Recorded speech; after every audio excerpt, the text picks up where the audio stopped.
Doctor. His heart rate is rising. A frightened female voice struck my ears before I could even open my eyes. Something cold pressed against my chest while hurried footsteps moved around the bed beneath me.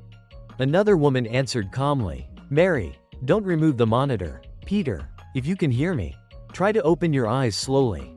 Peter? Was that my name? I forced my eyelids apart. But the white light above me immediately burned into my vision. My entire body felt heavy. My throat was painfully dry. And several transparent tubes were connected to my arms. A young nurse leaned over me from the left side of the bed. Her light brown hair was tied behind her head, but several loose strands had fallen across her worried face. The nurse widened her eyes and said, Dr. Lily, he's awake. Peter is really awake. The woman standing on my right stepped closer. She wore a white coat over a pale blue shirt, and her calm gray eyes carefully followed every movement I made. Dr. Lily raised 2 fingers and asked, Peter, can you see my hand clearly? I tried to answer, but only a rough breath escaped my throat. The nurse immediately reached for a glass of water, but Dr. Lily stopped her wrist before she could bring it closer. Dr. Lily frowned and warned, Not yet, Mary. He has been unconscious for 3 months. Let me examine his swallowing reflex first. 3 months? My chest tightened as I stared at her. I remembered a road covered in rain. I remembered the sound of a horn. I remembered a girl standing in front of a speeding vehicle. Then I remembered pushing her away. After that, there was only pain, darkness, and a voice calling for help. I moved my lips with difficulty and whispered, The girl? Mary froze while holding the glass. Dr. Lily leaned closer and asked, What girl are you talking about? I swallowed against the pain in my throat before replying, The girl near the road. I pushed her away from a car. Is she alive? Mary's worried expression softened immediately. She looked relieved, but Dr. Lily continued watching me with a far more serious expression. Mary nodded quickly and said, She survived. You saved her. Before I could feel relieved, Dr. Lily asked, What else do you remember? I searched through my thoughts, but everything beyond the accident felt buried beneath thick fog. I couldn't remember entering the hospital. I couldn't remember my home, my friends, or even the faces of my parents. My fingers tightened around the bedsheet. I looked directly at Dr. Lily and admitted, I remember the accident, but I don't remember anything after it. I'm not even completely certain who I am. Mary's smile disappeared. Dr. Lily glanced at the heart monitor before placing one hand on my shoulder. Dr. Lily spoke firmly. Your name is Peter Reed. You suffered severe head trauma after being struck by the vehicle. Memory confusion is possible, but you need to remain calm. Remain calm? I had just awakened inside a hospital after losing 3 months of my life. And the doctor was asking me to remain calm as if I had misplaced a pair of socks. Before I could respond, a transparent blue window suddenly appeared in front of my face. Neither Mary nor Dr. Lily reacted. The window floated silently above my chest. System initialization complete. Host identified. Peter Reed. Current condition: physically weak. Memory recovery 12%. New mission: prove basic cognitive function objective. Respond to Dr. Lily. I stared at the floating words. Apparently, waking from a coma was not strange enough. Dr. Lily narrowed her eyes and asked, Peter, why are you staring at the air? The blue window changed. What should I say? 1. I can see a mysterious blue screen floating in front of me. 2. I'm trying to remember your name. 3. I was distracted because you're standing very close to me. Choice 1 was honest, but telling a doctor that I could see floating windows might earn me a private room with padded walls. Choice 2 sounded safe, although she had already introduced herself less than a minute ago. Choice 3 could either prove my brain was functioning or prove that the accident had destroyed the part responsible for self-preservation. I looked at Dr. Lily and answered, I'm trying to remember your name. Dr. Lily maintained her professional expression, but Mary covered her mouth to hide a small laugh. Dr. Lily replied, My name is Lily Carter. I am the doctor responsible for your recovery. The system displayed a short notification. Cognitive response accepted. Lily Carter. Trust +1. So the strange window could measure relationships. That information felt important, although I didn't understand why my doctor had a trust score like a character inside a game. Mary placed the glass on the nearby table and moved closer to check the tube connected to my arm. Mary smiled warmly and said, I'm Mary Jean. I've been your nurse since the first week you arrived. I looked at her carefully. There was relief in her eyes. But there was also something strangely personal in the way she spoke. Mary noticed my stare and raised one eyebrow. Mary teased me by asking, "Do you remember me at all? Or did 3 months of my hard work disappear from your memory?" Another choice window appeared. How should I respond to Mary? 1. I don't remember you.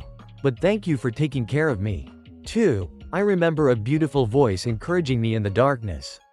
3. Were you the person who kept touching me while I was unconscious? Choice 1 was respectful and unlikely to create a medical emergency.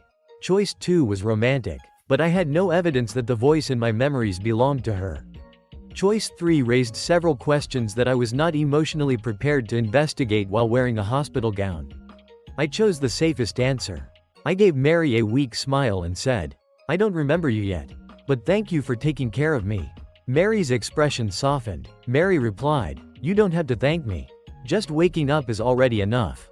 The system appeared for only a second. Mary Jean. Affection +3 Mary Jean.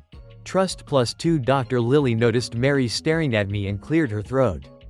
Dr. Lily said, "Mary, we still need to examine him." Mary stepped back, but she quietly adjusted my blanket before moving away.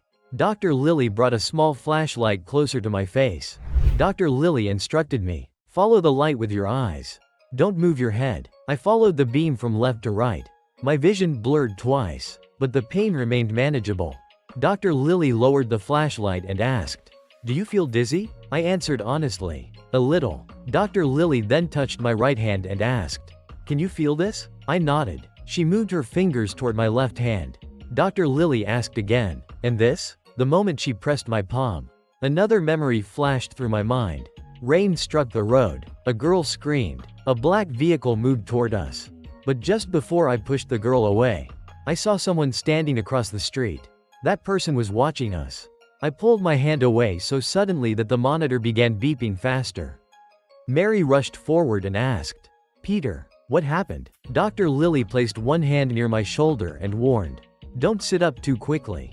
A new window opened. Memory fragment detected. Fragment status. Unstable. Select a response1. Tell them about the person watching the accident. 2. Pretend the memory was only a headache. 3. Ask whether the driver was ever identified. Choice 1 might reveal something important, but I wasn't certain whether the memory was real. Choice 2 would avoid questions. Although hiding symptoms from a doctor seemed like an excellent way to return to a coma. Choice 3 allowed me to gather information without revealing everything. I looked at Dr. Lily and asked, "Did the police identify the driver who hit me?" Mary's face changed before she could hide it. Dr. Lily remained calm, but the pause before her answer was too long. Dr. Lily finally replied, "The vehicle was found abandoned 2 days later. The driver was never identified." I stared at her. That didn't make sense. Dr. Lily added, "You should not force yourself to remember. Memory recovery can become dangerous if your brain is placed under too much stress." The system displayed another update. New hidden objective: discover the truth about the accident warning. Someone may be hiding information. The window disappeared before I could examine it further. Mary picked up the glass again. Mary looked toward Dr. Lily and asked, "Can he drink now?" Dr. Lily carefully checked my throat before nodding. Mary supported the back of my head with one hand and brought the glass toward my lips with the other. I took a small sip, but my weakened arm moved unexpectedly and struck her wrist. Water spilled across the front of her uniform. Mary gasped and stepped back. The wet fabric clung to her shirt, and the room became painfully quiet. I stared at the ceiling because it suddenly seemed like the safest place in the entire hospital. The system returned with absolutely no respect for my condition. Emergency social situation: what should I do? 1. Apologize and offer her the blanket. 2. Pretend to faint again. 3. Tell her the wet uniform looks surprisingly good. Choice 1 was the only option created by a functioning human mind. Choice 2 might work, but faking another coma immediately after waking from a real one felt disrespectful to medical science. Choice 3 would probably reduce my remaining life expectancy from several decades to several seconds. I grabbed the edge of my blanket and held it toward Mary. I quickly said, "I'm sorry. Please use this before the water makes the situation more embarrassing." Mary stared at the blanket before looking back at me. Then she began laughing. Mary accepted it and replied, "You woke up less than 10 minutes ago. And you're already creating problems for your nurse." Dr. Lily turned away, but I noticed the corner of her mouth move slightly. The system flashed again. Mary Jean. Affection +2, Mary Jean. Embarrassment +5, achievement unlocked.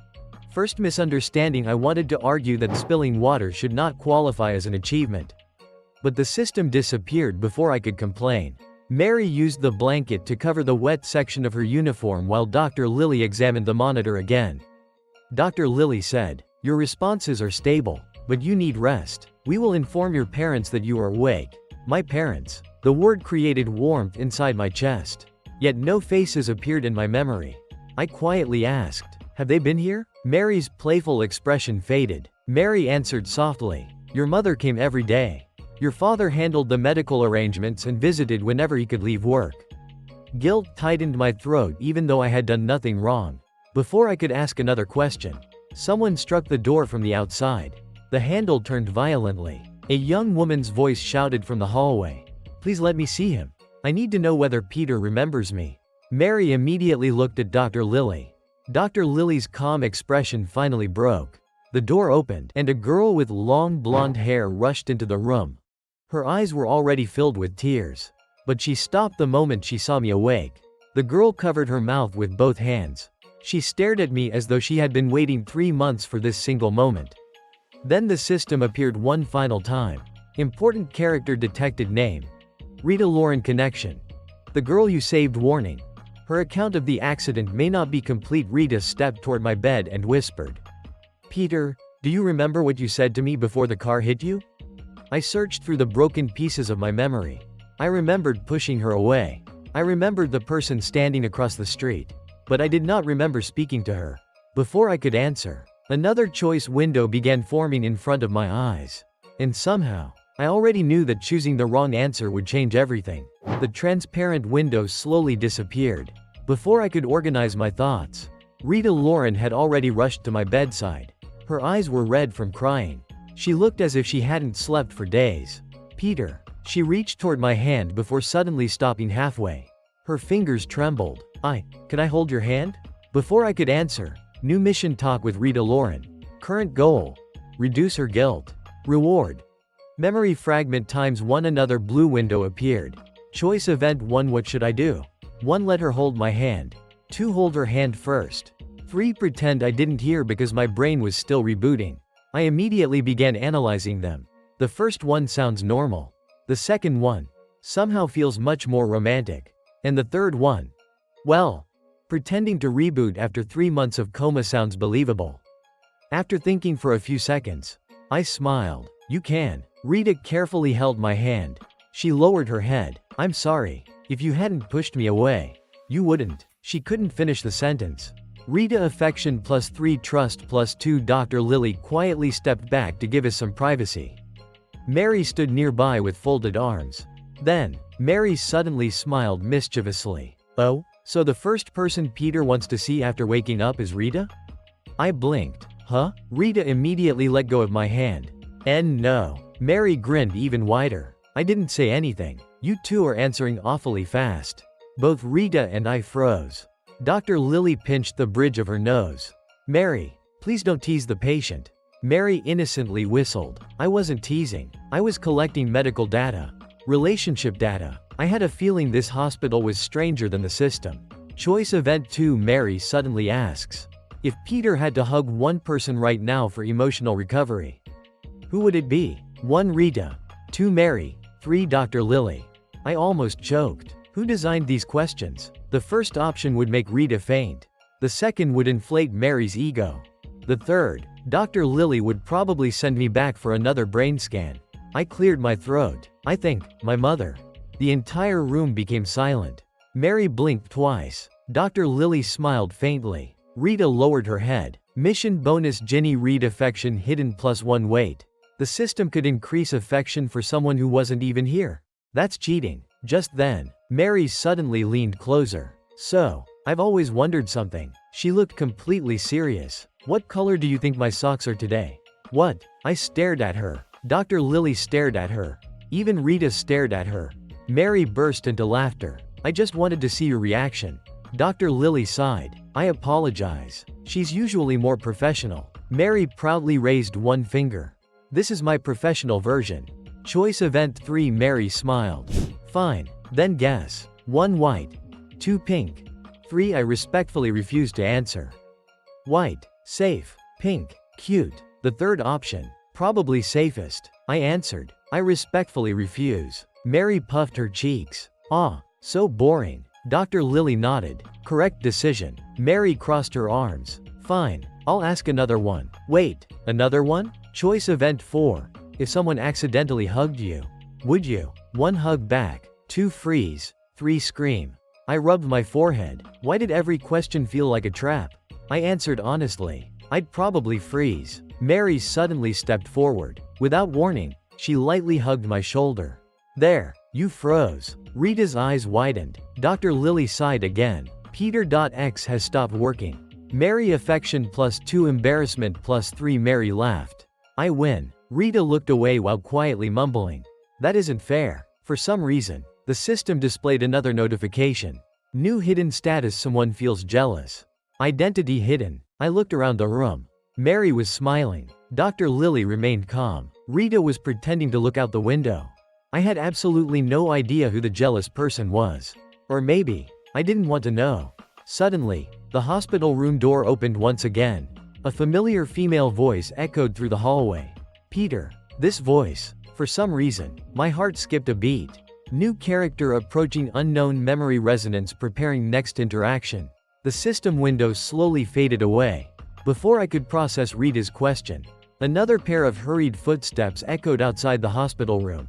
The door swung open. A middle-aged woman rushed in first. The moment our eyes met, tears immediately filled hers. Peter. She covered her mouth before running to my bedside. Without saying another word, she carefully hugged me, not too tightly, as if she was afraid I might disappear again. For some reason, although I couldn't remember her face, my heart already knew who she was. Mom? She nodded repeatedly through her tears. Yes, I'm here. I've been waiting for you every single day. Behind her stood a tall man wearing a dark jacket. His face looked calm, too calm, but his trembling hands betrayed him. He slowly walked toward the bed. I'm glad you're awake, son. Dad? He quietly nodded. Tony Reed, your father. New mission: rebuild your family bond. Reward. Trust +5. Parents. Choice event 1. How should I greet them? 1. Apologize for making them worry. 2. Joke that sleeping for 3 months felt surprisingly comfortable. 3. Ask if they secretly replaced me with another son. I stared at the choices. The second might get me kicked out of the hospital. The third sounded like an excellent way to make my mother cry even harder. The first felt right. I lowered my head. I'm sorry. I made both of you worry. Mom immediately shook her head. No, you don't ever apologize for surviving. Ginny Reed affection +5. Tony Reed trust +3. Dad gently placed one hand on my shoulder. You saved someone. You don't owe anyone an apology. Rita quietly lowered her head. I'm sorry. If it weren't for me. Dad interrupted her. No, my son made his own choice. And I'd still be proud of him. The room suddenly became quiet. Even Mary stopped joking. Dr. Lily smiled softly before checking the chart in her hands. Peter's recovery is progressing better than expected. She looked at me. Tomorrow morning, please come to my office. I'll perform one final examination. If everything looks normal, you'll be discharged. Discharged? That word felt unreal. Choice event 2. What should Peter ask? 1. Can I really leave tomorrow? 2. Will I remember everything? 3. Does this mean I don't have to eat hospital food anymore? I almost laughed. The first question sounded responsible. The second was the one I truly cared about. The third, honestly, also mattered. I smiled awkwardly. So, does this mean I can finally escape the hospital cafeteria? Mary burst into laughter. I knew it. The first thing healthy patients think about is food. Dr. Lily crossed her arms. I'll pretend I didn't hear that. Mary Jean affection +2. Dr. Lily became serious again. Memory recovery cannot be forced. It may take weeks, months, or longer. Don't pressure yourself. I nodded. I understand. Dad checked his watch. We should let Peter rest. Mom gently squeezed my hand one last time. We'll come back tomorrow morning. Mary also picked up her clipboard. I'll prepare the discharge papers. Rita hesitated. She looked as though she wanted to stay. But eventually, she smiled. I'll see you tomorrow. One by one, everyone left the room. The door slowly closed. Silence returned. For the first time, I was alone. Or, at least, I thought I was. A strange feeling suddenly crawled across my back. I looked toward the small glass window beside the door. A dark silhouette stood there, completely still, watching. I blinked. The figure disappeared. Choice event 3. What should Peter think? 1. Someone is watching Rita again. 2. It's only exhaustion. 3. Ask the system to identify the figure. The first choice made the most sense. Ever since I woke up, everything seemed connected to Rita. I slowly walked toward the window. Nothing, only an empty hallway. Just before I turned away, the system quietly appeared. Hidden objective updated. Continue protecting Rita Lauren. I sighed. So they're still watching her. The hallway remained silent. Far away, an elevator door slowly closed. Someone had already left. And somehow, I couldn't shake the feeling that this was only the beginning. The next morning, I stood outside Dr. Lily Carter's office. A small sign read, Neurology Department. Dr. Lily Carter. One took a deep breath before knocking. Come in. I opened the door. Dr. Lily was already reviewing my medical file. She looked up briefly. Good morning, Peter. Morning, doctor. She pointed toward a chair. Today's examination is simple. If everything is normal, you can finally leave this hospital. Music to my ears. New mission. Complete the final examination. Reward. Hospital arc complete. Choice event 1. How should Peter respond? 1. I'll do my best. 2. Can I skip directly to being healthy? 3. Please don't let there be any needles. I silently analyzed the options. The first sounded mature. The second sounded optimistic. The third represented the deepest fear shared by every patient. I smiled awkwardly. Please don't let there be any needles. Dr. Lily looked at me for several seconds. There won't. I quietly celebrated inside my head. Mary wasn't here, yet somehow I still managed to embarrass myself. Dr. Lily walked closer. Follow my finger. She slowly moved one finger left and right. I followed it carefully. Good. Now close your eyes. I obeyed. She asked calmly, how many fingers am I holding up? My eyes were closed. Was this a medical test? Or a trick question? Choice event 2. 1. Answer. 2. 2. Admit your eyes are closed. 3. Guess confidently. I considered every possibility. If I guessed, I'd probably fail. If I answered 2, I'd become tomorrow's funniest hospital story. I finally replied, Doctor, my eyes are still closed. Silence. Then, Dr. Lily actually smiled. A correct answer. So you are paying attention. I couldn't believe I just passed an exam by admitting the obvious. Next came memory testing. What is your full name? Peter Reed. Today's date? I answered correctly. Who is the current president? After several more questions, Dr. Lily closed the file. Excellent. Neurologically, your recovery is progressing well. She became more serious. However, your memories may return gradually. They may also never fully return. No doctor can guarantee either outcome. For a moment, the room became completely quiet. I slowly nodded. I understand. She looked directly into my eyes. Peter, your memories don't define the person you choose to become. Those words stayed with me. Mission complete. Hospital arc cleared. Achievement unlocked. A second beginning. Dr. Lily signed several documents. You are officially discharged. A few minutes later, I walked toward the nurse station. Mary was already waiting with a thick stack of paperwork. She smiled brightly. There you are. Our favorite patient is leaving. I almost feel unemployed. Choice event 3. How should Peter answer? 1. I'll visit. 2. Congratulations. 3. Please don't miss me too much. I rubbed my forehead. Every option sounded dangerous. I finally smiled. I'll visit sometime. Mary immediately leaned forward. Oh, you'll visit me? Or the hospital? I blinked. Those are two different answers? Mary proudly nodded. Completely different. I was beginning to suspect she created misunderstandings as a hobby. She handed me another form. One last signature. I quickly signed. Mary suddenly stared at my handwriting. Your handwriting is surprisingly handsome.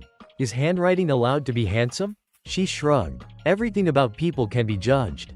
Dr. Lily walked past. I disagree. Mary grinned. I know. You disagree with most of my scientific discoveries. Dr. Lily sighed. They're not discoveries. They're excuses to tease patients.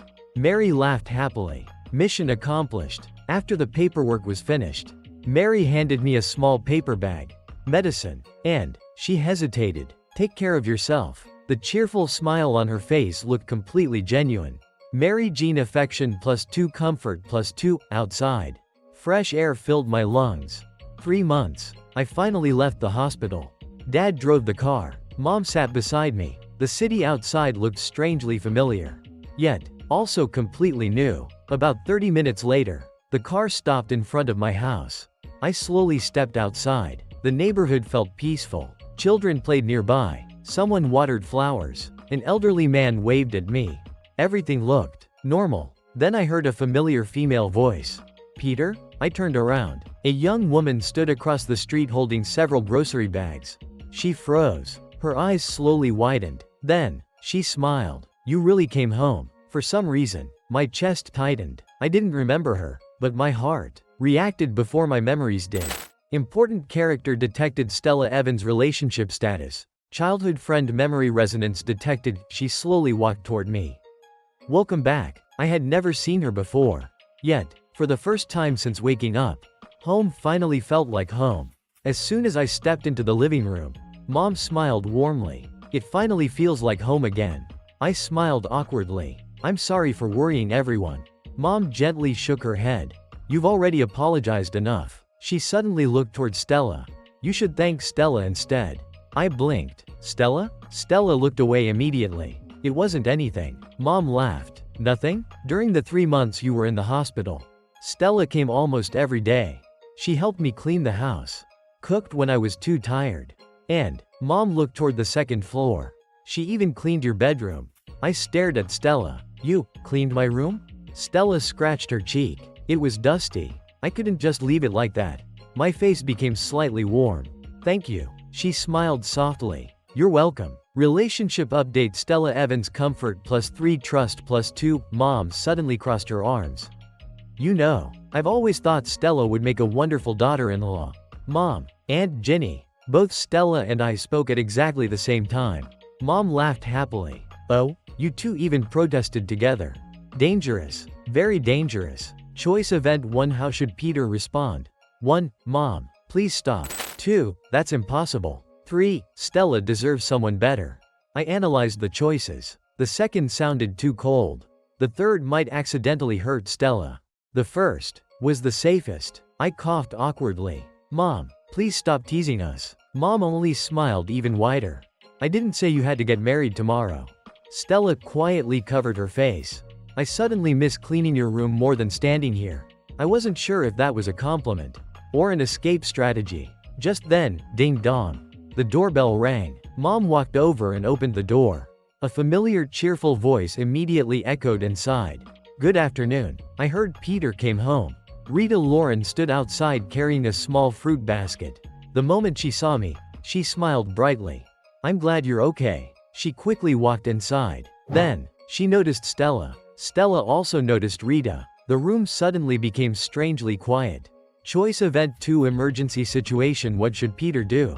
1. Introduce them. 2. Pretend nothing happened. 3. Quietly disappear. The first sounded responsible. The second sounded impossible. The third, very attractive. I decided to be responsible. Rita, this is Stella, my childhood friend. Rita smiled politely. Nice to meet you. Stella smiled back. Likewise. 3 seconds later, Rita asked, so, have you known Peter for a long time? Stella nodded. Since we were children. Rita blinked. Oh, I've only known him since the accident. Both girls smiled. Both smiles were beautiful. Neither smile made me feel safe. Mom quietly whispered beside me. Good luck. Thanks, Mom. Very encouraging. Mary wasn't even here. Yet I somehow felt I had entered another examination. Choice event 3. What should Peter do now? 1. Stay. 2. Change the topic. 3. Escape. I looked at the two smiling girls. Then at the front door. Then back again. My survival instinct won. I suddenly remembered. I need fresh air. Before either of them could stop me, I slipped out the front door. I walked several houses away before finally slowing down. I survived. At least, that's what I thought. A moving truck was parked beside a nearby house. Several sealed boxes had been stacked near the front gate.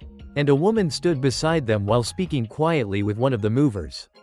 When she noticed me watching, she ended the conversation and turned in my direction. "You must be Peter Reed." I stopped walking. That was not how strangers usually introduced themselves. They normally asked for a name. They did not state it like they had already confirmed my identity.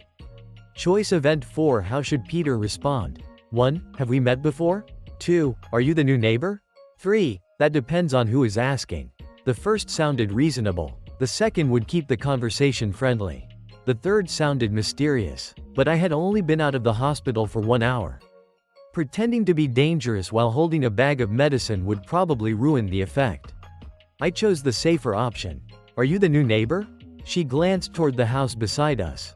I moved in recently. Camilla Stone. Her voice was calm, but she watched me far more carefully than a neighbor should.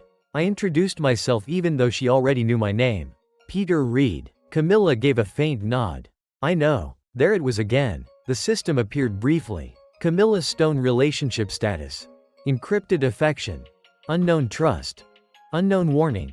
Target possesses information about host. I stared at the window. Camilla noticed my expression. Do you often look at empty spaces? I immediately looked away, only when the empty space looked suspicious. Her eyes narrowed slightly. I could not tell whether she was amused or evaluating how much brain damage I had suffered.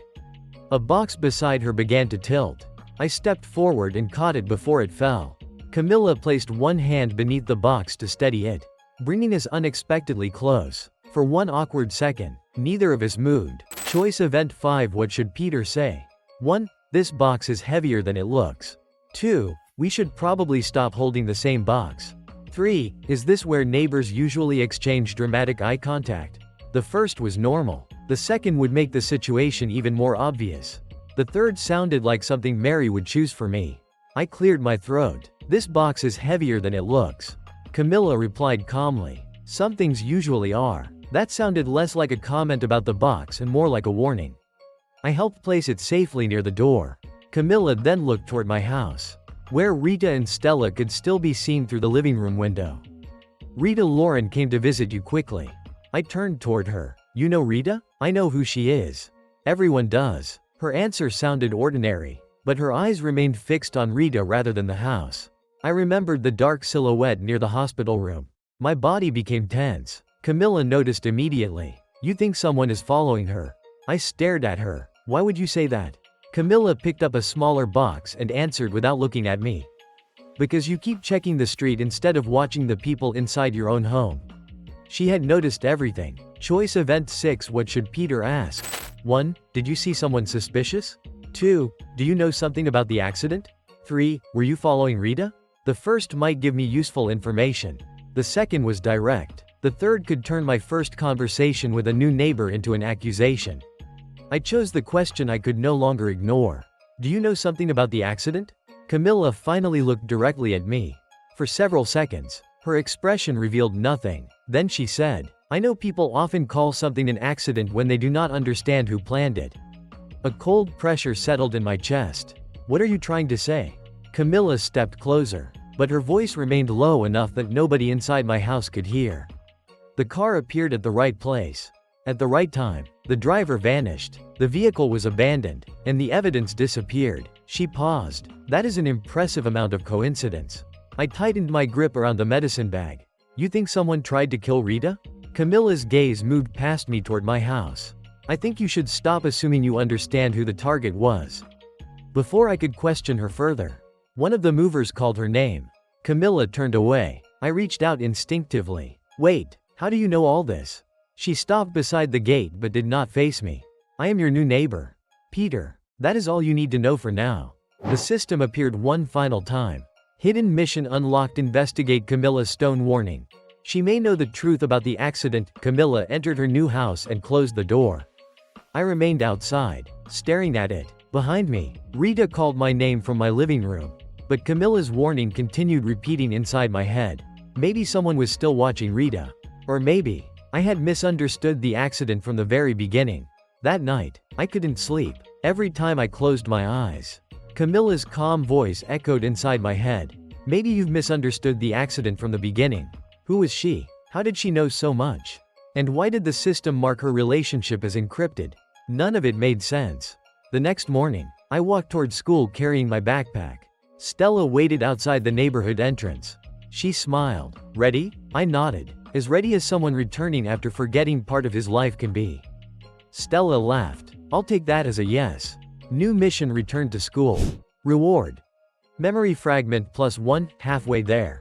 Someone waved enthusiastically. Peter. Mary Jean jogged toward us wearing casual clothes instead of her nurse uniform. I was just passing by. Stella raised an eyebrow. Passing by a school that's 20 minutes away from your hospital? Mary smiled innocently. What a coincidence. I wasn't convinced. Mary handed me a small envelope. Dr. Lily asked me to remind you. You must visit the hospital once every week. Just routine neurological checkups. I accepted it. I'll be there. Mary nodded with satisfaction. Good. If you skip even once.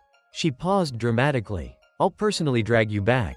Choice event 1. How should Peter respond? 1. That sounds terrifying.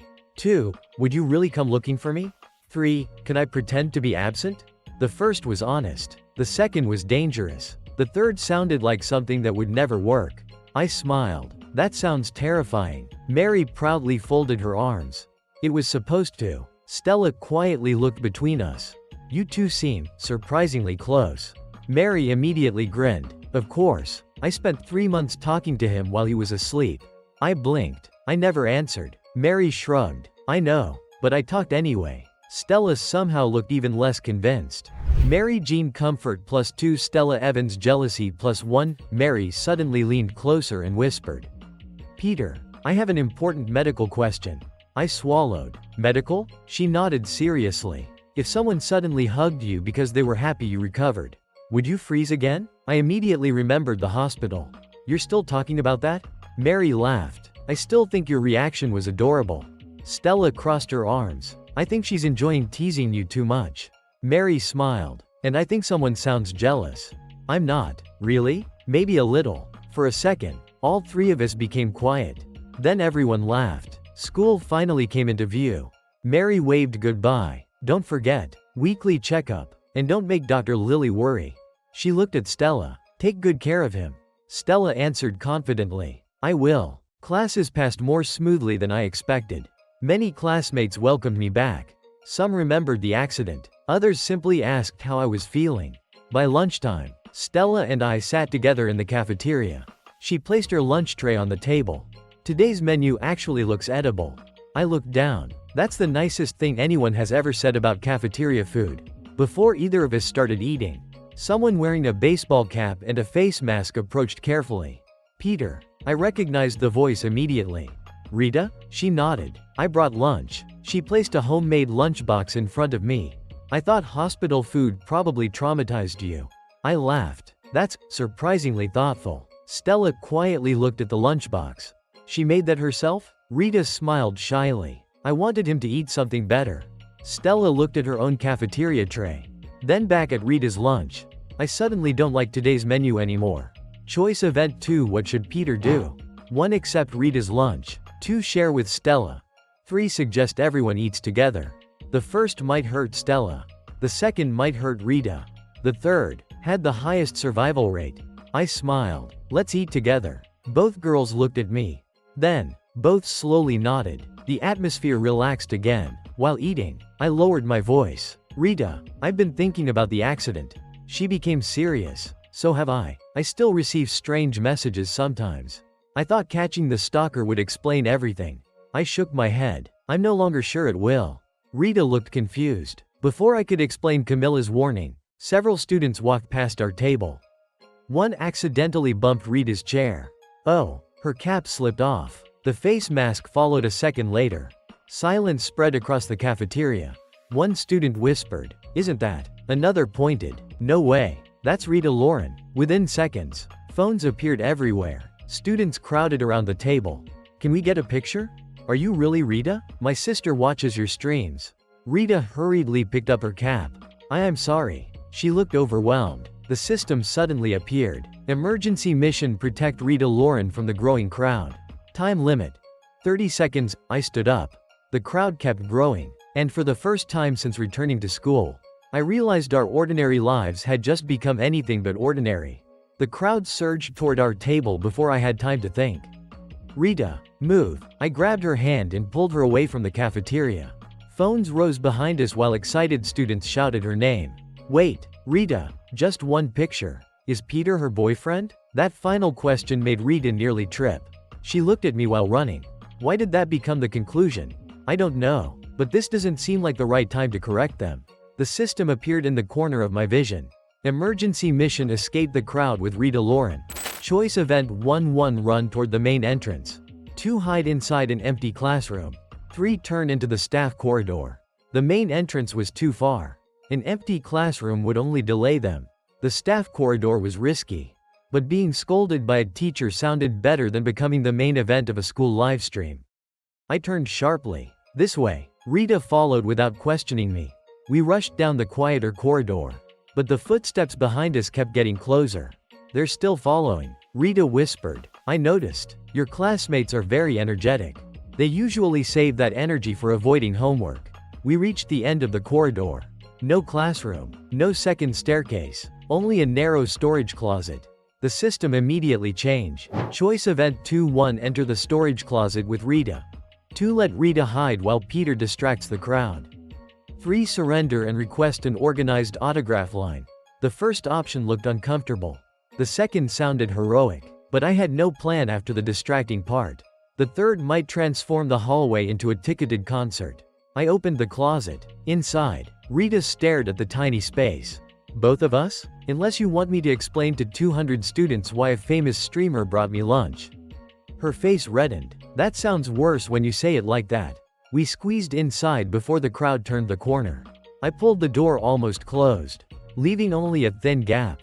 The closet was so narrow that Rita's shoulder pressed against my chest. A mop handle rested behind my back, while a stack of folded uniforms threatened to collapse above us. Neither of us moved. Rita whispered, Peter, yes? You're standing very close. There isn't exactly a second floor inside this closet.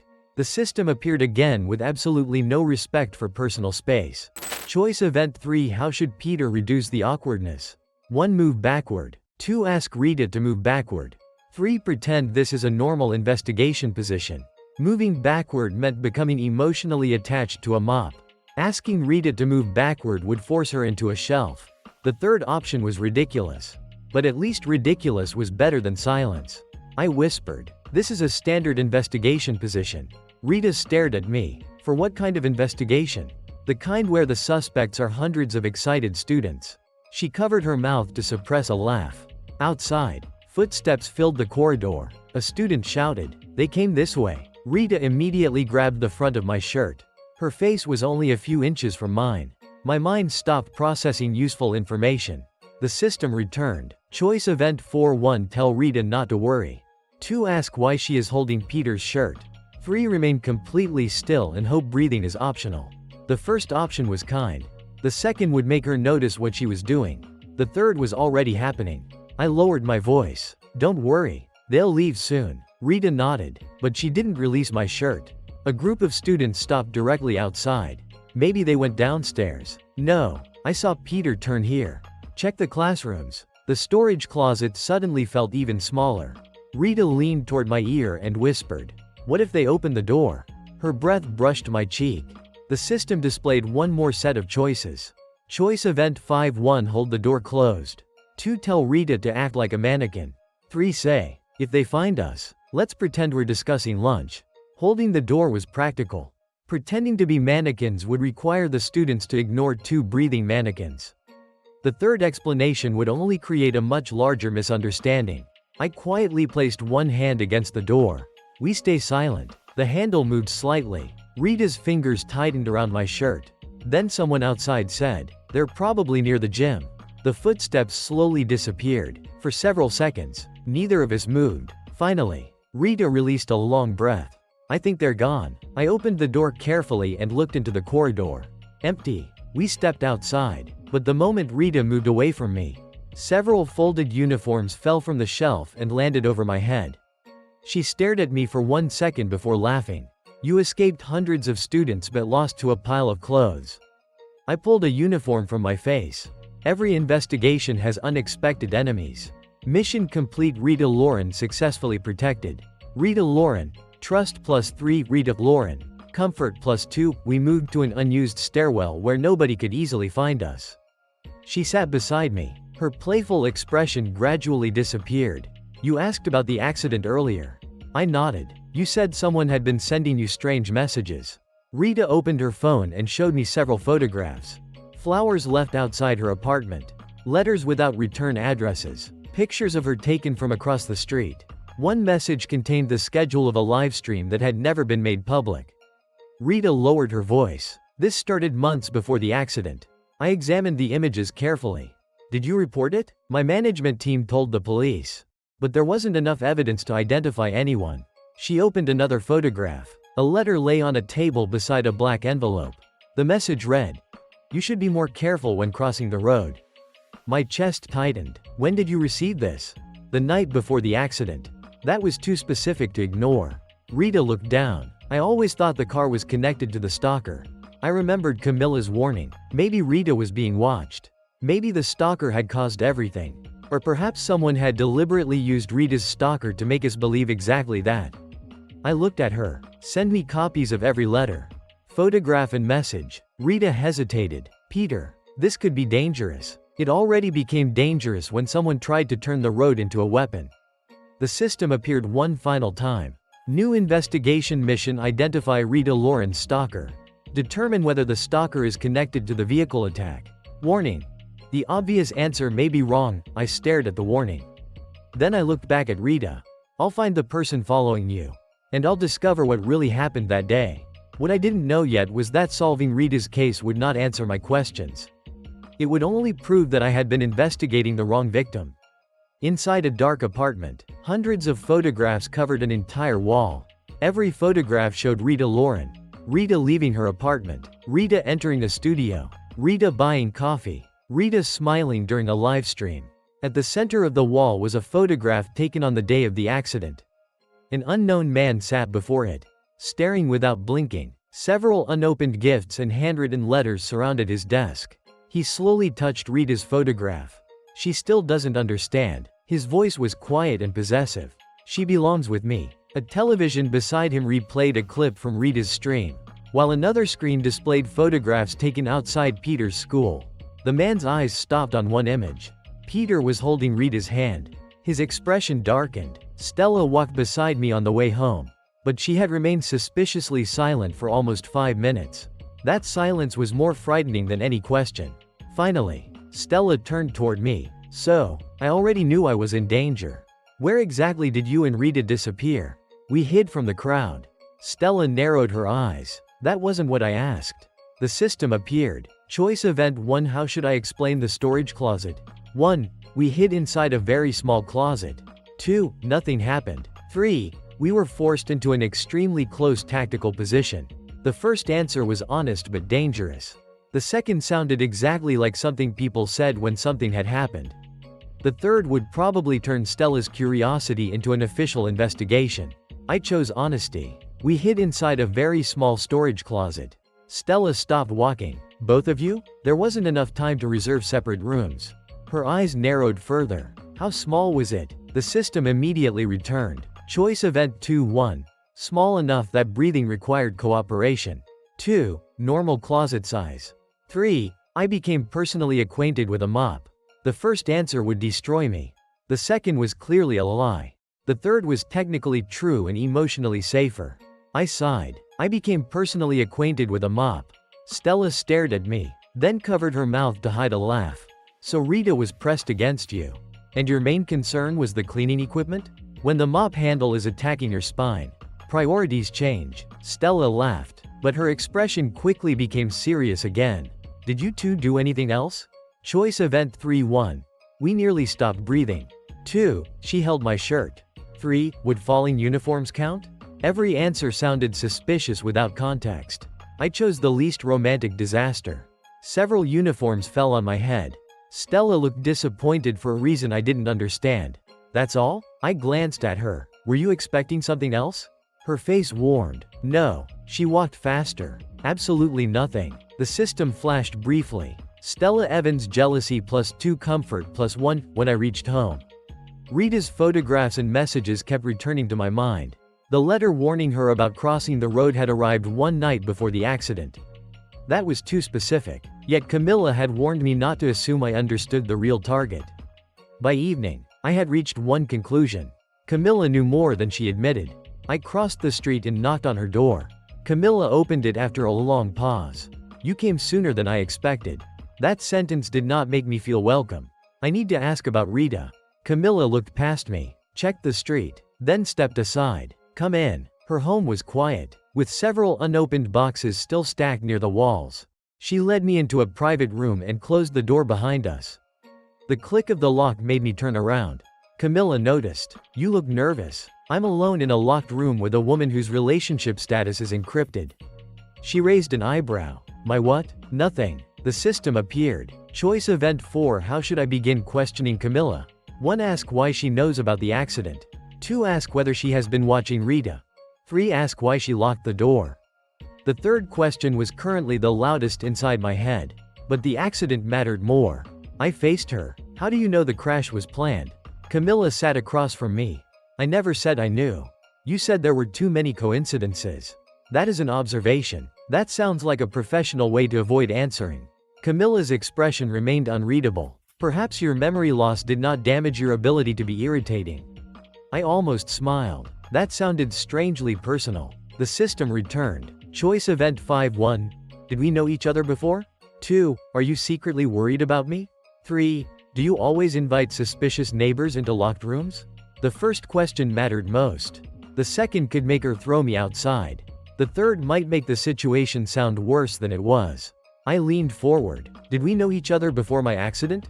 For the first time, Camilla hesitated. Only for a second, but I saw it. "No." The system flickered. Warning response inconsistency detected. Camilla Stone. Status remains encrypted. She was lying. I changed direction. Rita received letters from someone following her. One arrived before the crash and warned her about crossing the road.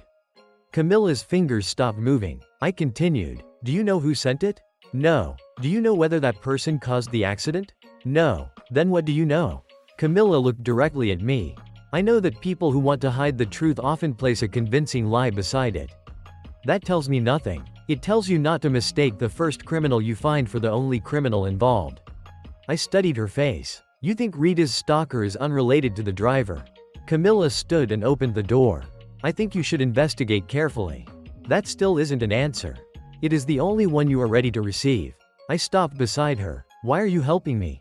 Camilla's eyes held mine for several silent seconds. "I haven't decided whether I am." Camilla Stone relationship status. Encrypted hidden condition remains unmet. I left her house with more questions than before. Across the city, Rita finished an evening livestream and exited the studio through a side entrance. She adjusted her cap and checked the quiet street. No one appeared to be nearby. Rita began walking toward the waiting car. Several meters behind her, a shadow stepped out from beside a closed store. The unknown man raised his phone and photographed her. Then he noticed the lunchbox she still carried. The same box she had brought to me. His fingers tightened around the phone. In a low voice, he whispered, "Peter Reed." For the first time, Rita's stalker was no longer watching only her. The next morning, I left home earlier than usual. Today was my first weekly checkup since leaving the hospital. Dr. Lily had been very clear. Come back once a week. Mary had been even clearer. If I didn't come back voluntarily, she would drag me there herself. I wasn't sure which threat motivated me more. As I walked toward the main road, I suddenly heard a familiar voice. "Peter?" I turned around. Rita stood several steps away. "Rita?" She smiled. "What are you doing here this early?" "I'm going to the hospital." Her smile immediately disappeared. "Hospital?" She hurried toward me. "Are you feeling sick?" "No. It's just a checkup." Rita placed a hand against her chest. "You scared me." The system suddenly appeared. Choice event 1. How should I respond? 1. Were you worried about me? 2. You can check if I'm still alive. 3. If you want to take responsibility, you can accompany me. The first sounded suspiciously romantic. The second might make her actually check my pulse. The third, I wasn't sure what kind of responsibility I was suggesting. I chose the safest option. "Were you worried about me?" Rita blinked. Then her cheeks became slightly pink. Of course I'm worried. You almost died saving me. I scratched my cheek. When you say it like that, I suddenly feel like you owe me something expensive. Rita smiled. How expensive? The system immediately returned. Choice event 2-1, a meal. 2, a hug. 3, lifetime compensation. A meal was reasonable. A hug was dangerous. Lifetime compensation sounded suspiciously similar to a marriage proposal. A meal. Rita laughed. I already brought you lunch yesterday. Then we're even. Only one meal? She stepped slightly closer. Your life is surprisingly cheap. I immediately reconsidered my pricing strategy. Rita pointed toward a car parked nearby. Come on, I'll take you to the hospital. You don't have to. I insist. I hesitated. Then I remembered the strange letters. The photographs. The warning before the accident. Maybe staying near Rita would give me another clue. All right, we started walking toward the car together. Then, I felt it. Someone was watching us. I turned around. Across the street, near the corner of a building, a figure in dark clothing disappeared behind the crowd.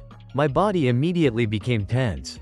Peter? Rita noticed my expression. What happened? Nothing. I looked back again. No one. But several minutes later, as the car moved through traffic, I saw another dark figure reflected in the side mirror. Or perhaps, the same one. Investigation update. Possible surveillance detected. Probability of connection to Rita Lauren, unknown. Was this the person who had been following Rita? The one who sent the letters?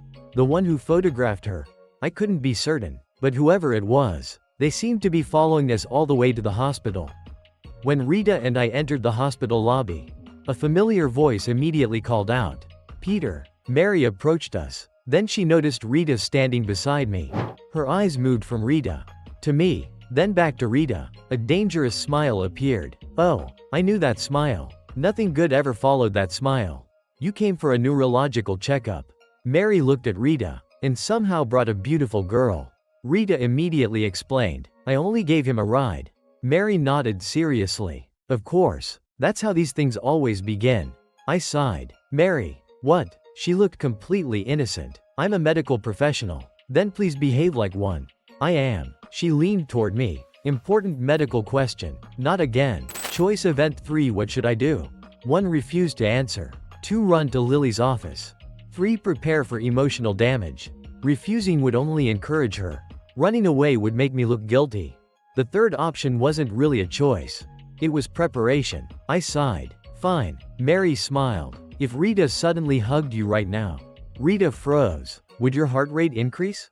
I stared at Mary. How is that medical? Heart rate observation. She pointed toward Rita. Very scientific. Rita covered her mouth, trying not to laugh. Mary continued. Next question. There is another one? Of course. If a girl kissed you. My brain immediately requested emergency shutdown. Mary raised one finger. On the cheek. I breathed again. Would you faint? Rita's face was now completely red. The system appeared at the worst possible moment. Choice event 4-1. Probably not. 2. We can test it. 3. Please ask me about my brain instead.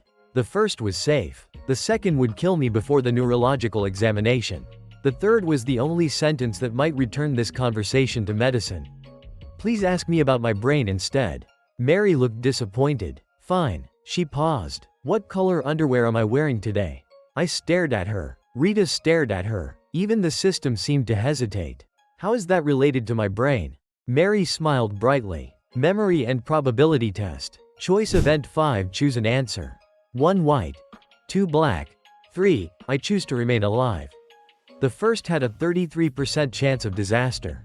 The second also had a 33% chance of disaster. The third had the highest survival probability. I choose to remain alive. Rita burst out laughing. Mary nodded approvingly. Excellent. Your survival instincts have fully recovered. I rubbed my forehead. Can I see Dr. Lily now? Mary looked at Rita. Should I tell Dr. Lily that Peter arrived with his girlfriend? We're not, Rita and I answered simultaneously. We're not dating. Mary's smile widened. Interesting. You even denied it together. I had heard something strangely similar from my mother recently. This was becoming a pattern. Rita Lauren affection plus 2 embarrassment plus 3 Peter Reed mental damage plus 1 0. Mary finally pointed toward the corridor. Dr. Lily is waiting for you. I started walking away before she could ask another medical question. Rita called after me. Peter. I turned. She smiled gently. I'll wait for you. For a moment, I forgot about Mary's teasing. Then I remembered the shadow that had followed us. My expression became serious. Stay somewhere crowded. Rita looked confused. Why? I forced a smile. I'll explain after the examination. I turned toward the corridor. Behind me, Mary was already whispering something to Rita. I decided I didn't want to know. A few moments later, I reached Lily's office. I knocked. Come in. I opened the door. Lily was sitting behind her desk. She looked at me calmly. Then at the door behind me. Close it, Peter. I stepped inside. The door shut, and for some reason, the system suddenly flickered. Medical checkup hidden objective detected. I stared at the message.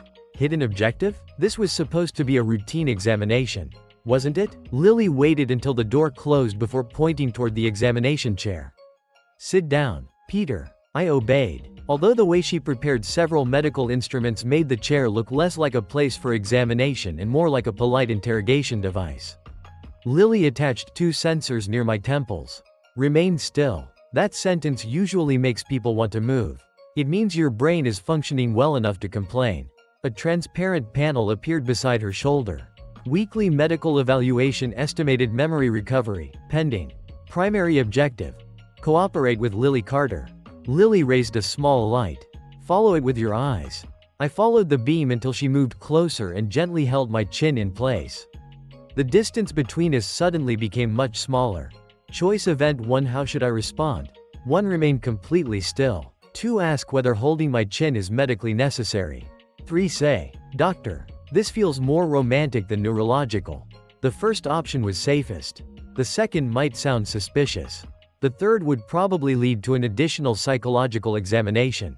I remained still. Lily narrowed her eyes. Your heart rate increased. It's because you're shining a light directly into my eyes. That is one possible explanation. The way she said it suggested she knew several others. Lily then extended her hand. Hold my hand. I stared at her. For balance? For grip strength evaluation. That sounded less interesting after the explanation. Lily's professional expression almost cracked. I held her hand and squeezed when instructed. Choice event 2. What should Peter say? 1. Is this strength normal?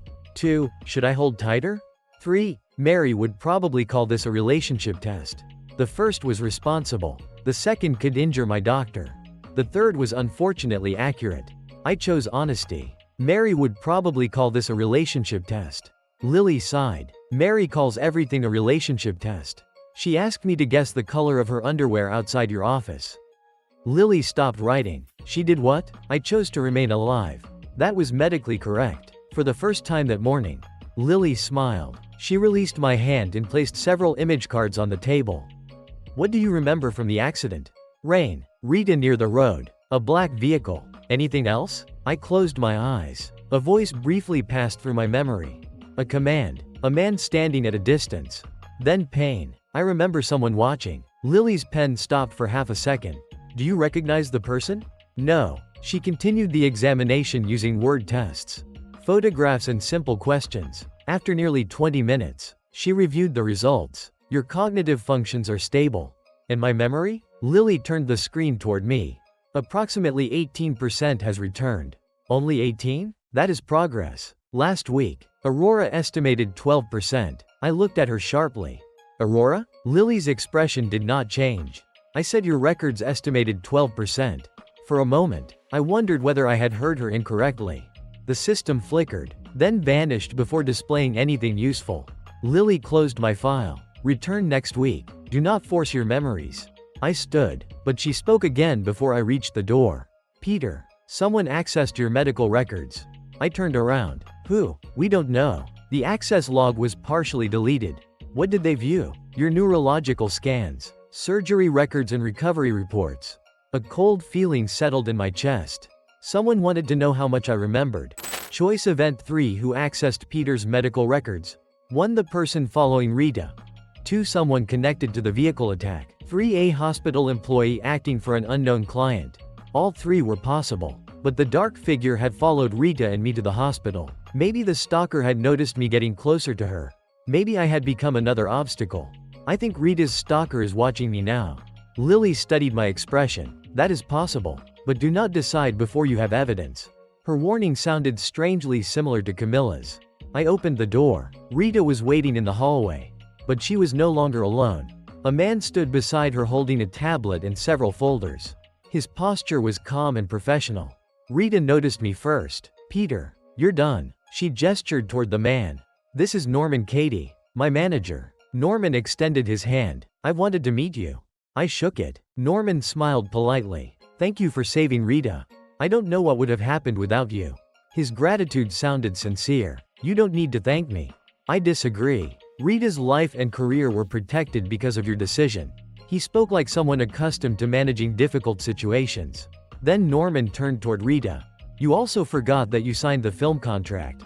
Rita froze. "The what?" "The acting contract. The production meeting begins in 40 minutes. Her eyes widened. "I thought that was tomorrow." "You also thought yesterday's sponsored stream began at 8. It did begin at 8. It began at 7. Rita lowered her head. Norman sighed, but his tone remained patient. "Without a manager, you would probably arrive at your own wedding one day late." Rita glanced at me. "That would depend on who I was marrying." I suddenly became very interested in the hospital floor. Choice event 4. How should Peter respond? 1. Pretend not to hear. 2. Ask whether the groom would be informed. 3. Say, "At least I know not to wait on the correct day." The first option was cowardly but safe. The second might encourage Norman. The third would create an entirely new misunderstanding. I pretended not to hear. Norman looked at me with faint amusement. "Peter, I hope you understand how difficult her schedule can be." "I'm beginning to understand." Rita crossed her arms. "Both of you are speaking as if I'm not standing here." Norman handed her the tablet. "Then please prove us wrong by remembering today's meeting." Watching them together, I understood why Rita trusted him. Norman knew every detail of her work and corrected her mistakes without embarrassing her publicly. Without him, her career would probably fall into chaos. Then I felt it again. Someone was watching us. At the far end of the corridor, a dark figure stood near the emergency stairs. I looked directly toward it. The figure moved. I turned to Rita. "You need to leave now." She blinked. "What happened?" "Go with Norman. I'll explain later." Norman noticed my tone and immediately guided Rita toward the elevator. "Come on, we're already late." Rita looked back at me, worried. "Peter, I'll call you." The elevator doors closed behind them. I ran toward the emergency stairs. The dark figure disappeared around the corner. I pushed through the door and rushed down one level. But the stairwell was empty. Only a slowly closing exit door remained below. I reached it and stepped outside. No one, no footsteps, no vehicle leaving. The watcher had vanished. The system appeared once. Investigation update: unknown observer escaped. Medical record breach may be connected. Primary suspect: Rita Lauren stalker. I stared at the empty street while replaying everything that had happened. The letters sent to Rita. The photographs taken without her knowledge. The dark figure that had followed us to the hospital. And now, someone had secretly accessed my medical records. To me, there was only one suspect: Rita's stalker. At first, he had only been watching Rita. But after I became close to her and started investigating, he must have realized I was standing in his way. Now he was no longer targeting only Rita. He was targeting me as well. Perhaps he wanted to know how much I remembered. Perhaps he wanted to frighten me into staying away from her. Or perhaps he was preparing something worse. Whatever his reason was, I could no longer wait for another letter, another hidden photograph, or another shadow in the hallway. I tightened my fists. "I'll find you." The system immediately responded. Investigation mission updated: identify Rita Lauren stalker. Protect Rita Lauren. Determine why the stalker is now targeting Peter Reed. Priority: urgent. I looked toward the direction where the shadow had disappeared. Until now, I had only wanted to understand the accident. But the situation had changed. The stalker was still watching Rita. He had entered the hospital system. And he had begun following me. If I continued moving slowly, someone could be hurt before I discovered the truth. I made my decision. I would investigate every letter, every photograph, every hidden camera, and every person with access to Rita's schedule. I would find the man behind the shadow. And before he could make his next move, I would catch him. By the time I returned home, I was exhausted. I had spent the entire way thinking about the shadow at the hospital. The stalker. I was becoming certain he was no longer watching only Rita. Now he was watching me too. I opened the front door. and immediately realized I had another problem waiting for me. Stella was sitting in the living room. Her arms were crossed. Her eyes were fixed directly on me. "Welcome home, Peter." I stopped. That sounded friendly. Her expression did not. Why do I feel like I'm entering an interrogation room? "Sit." I sat. Immediately, Stella narrowed her eyes. "I heard you went to the hospital today." "Yes." "Alone?" I hesitated. "Technically, I left home alone, but I arrived with Rita. And then Mary interrogated me about kissing. And Lily held my hand." This answer was becoming increasingly complicated. Choice event 1. How should I answer Stella? 1. Yes. Alone. 2. Rita took me there. 3. How much do you already know? The first was technically a lie. The second was dangerous. The third sounded exactly like something a guilty criminal would say. I sighed. "Rita took me there." Silence. Stella smiled. "Oh, that single word contained more danger than an entire sentence. So you went to the hospital with Rita. It was a coincidence. Of course. She happened to meet you." "Yes." "She happened to offer you a ride." "Yes." "And you happened to accept." "Yes." Stella leaned forward. "Anything else happen? Define anything." Wrong answer. Very wrong answer. Choice event 2. What should Peter reveal? 1. Mary asked about kissing. 2. Lily held my hand. 3. Say absolutely nothing. The first would create questions. The second would create even more questions. The third was probably already too late. Lily held my hand. Stella froze. "What? For a medical examination? Where? In her office? I mean, where did she touch you?" "My hand." Stella stared at me suspiciously. "Only your hand?" "Yes." "Nothing else?" She held my chin. Stella's eyes narrowed. "And?" She attached sensors near my head. "Peter." "What?" "You're making a neurological examination sound increasingly illegal." It was completely medical. Stella leaned closer. How close was she? Why does that matter? It matters scientifically. I had heard that excuse somewhere before. Choice event 3. How should Peter respond? 1. Very close. 2. Close enough to check my eyes. 3. Do you want to demonstrate the distance? The first would kill me. The third might kill me differently. I chose the second. Close enough to check my eyes. Stella nodded slowly. Then she suddenly asked, "Did Rita hug you?" "No." "Kiss you?" "No." "Hold your hand?" "No." "Touch you anywhere suspicious?" "What does suspicious mean?" "You know." "No. I don't." "Anywhere you would be embarrassed to tell me." I stared at her. "Stella, I went for a brain examination." That wasn't my question. I was beginning to understand why criminals requested lawyers. Then Stella's expression changed. She started laughing. "Relax. I'm teasing you." I stared at her. "You're terrifying." "Good." She smiled proudly. "That means you'll invite me next time." Relationship update. Stella Evans, jealousy +3, affection +2, trust +1. I sat beside her. For a moment, the atmosphere became comfortable again. Then I noticed a book on the table. Inside were newspaper clippings and handwritten notes. "What's this?" Stella immediately became interested. "My investigation notes." "Investigation?" She nodded. "There's someone I've been researching for years."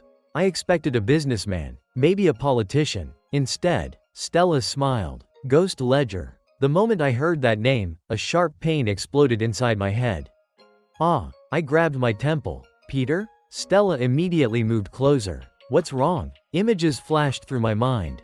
A dark computer screen. Numbers. Encrypted files. A distorted voice. Then, nothing. Everything disappeared. Memory response detected trigger. Ghost Ledger memory fragment. Locked. I slowly opened my eyes. "I'm fine." Stella looked worried. "Are you sure?" "Yes." I looked at the newspaper clippings. "Who is Ghost Ledger?" Stella hesitated. "A legend. A criminal legend." That answer didn't improve my opinion. She explained that Ghost Ledger was an anonymous information broker feared by corrupt businessmen and criminals. He discovered secrets, collected evidence, forced powerful people to pay. According to the stories Stella had found, some of that money later reached victims and families destroyed by those criminals. Her eyes became strangely serious. The law couldn't touch some of those people.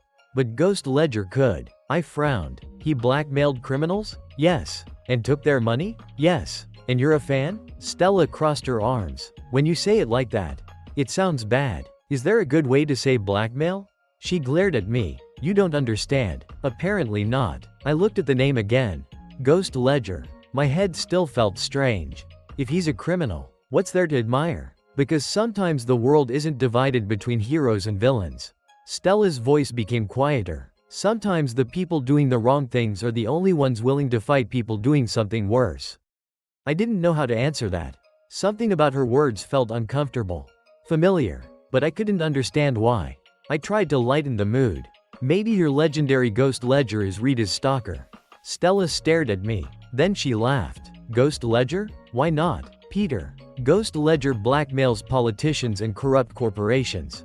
She pointed toward me. I don't think a legendary information broker spends his evenings hiding behind buildings taking pictures of streamers. Criminals need hobbies. Stella threw a cushion at me. I caught it, but behind my smile, the name remained inside my mind. Ghost ledger. Why had hearing it caused that reaction? That night, I sat alone at my desk.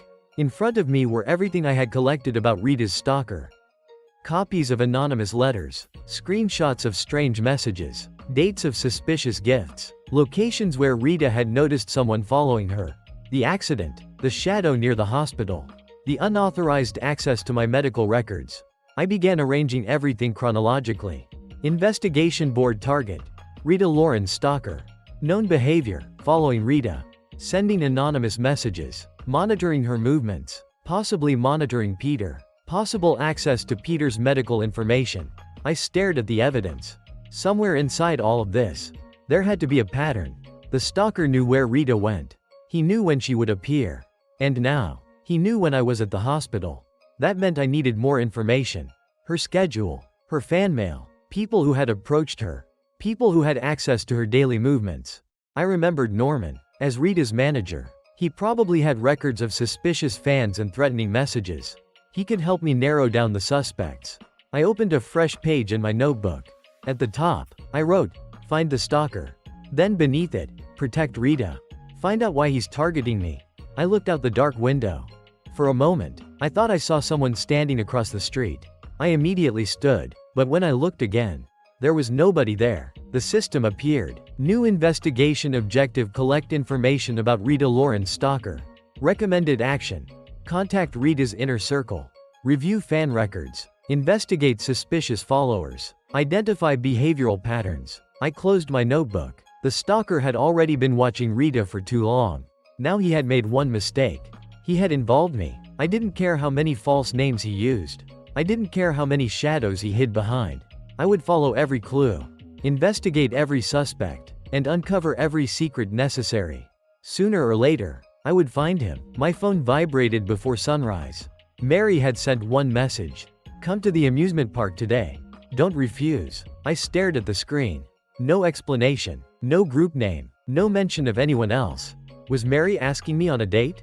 The system appeared as if it had been waiting for that thought. Choice Event 1: How should Peter interpret Mary's invitation? 1. Friendly outing. 2. Secret date. 3. Medical ambush involving roller coasters. The first was sensible. The second made my heart beat faster for no responsible reason. The third sounded ridiculous, which meant Mary was capable of it. I chose to dress normally and prepare emotionally for every possibility. When I reached the amusement park entrance, Mary stood beneath the giant colorful sign, waving both hands. "You came." I looked around. "Are we waiting for anyone?" Mary smiled mysteriously. "You'll see." Lily appeared first, wearing casual clothes instead of her white coat. Then Stella walked out from behind the ticket booth. I turned slowly toward Mary. "This isn't a date." Mary placed one hand over her heart. "You sound disappointed." "I sound deceived." Before she could answer, Rita hurried toward us from the parking area and immediately wrapped both hands around my arm.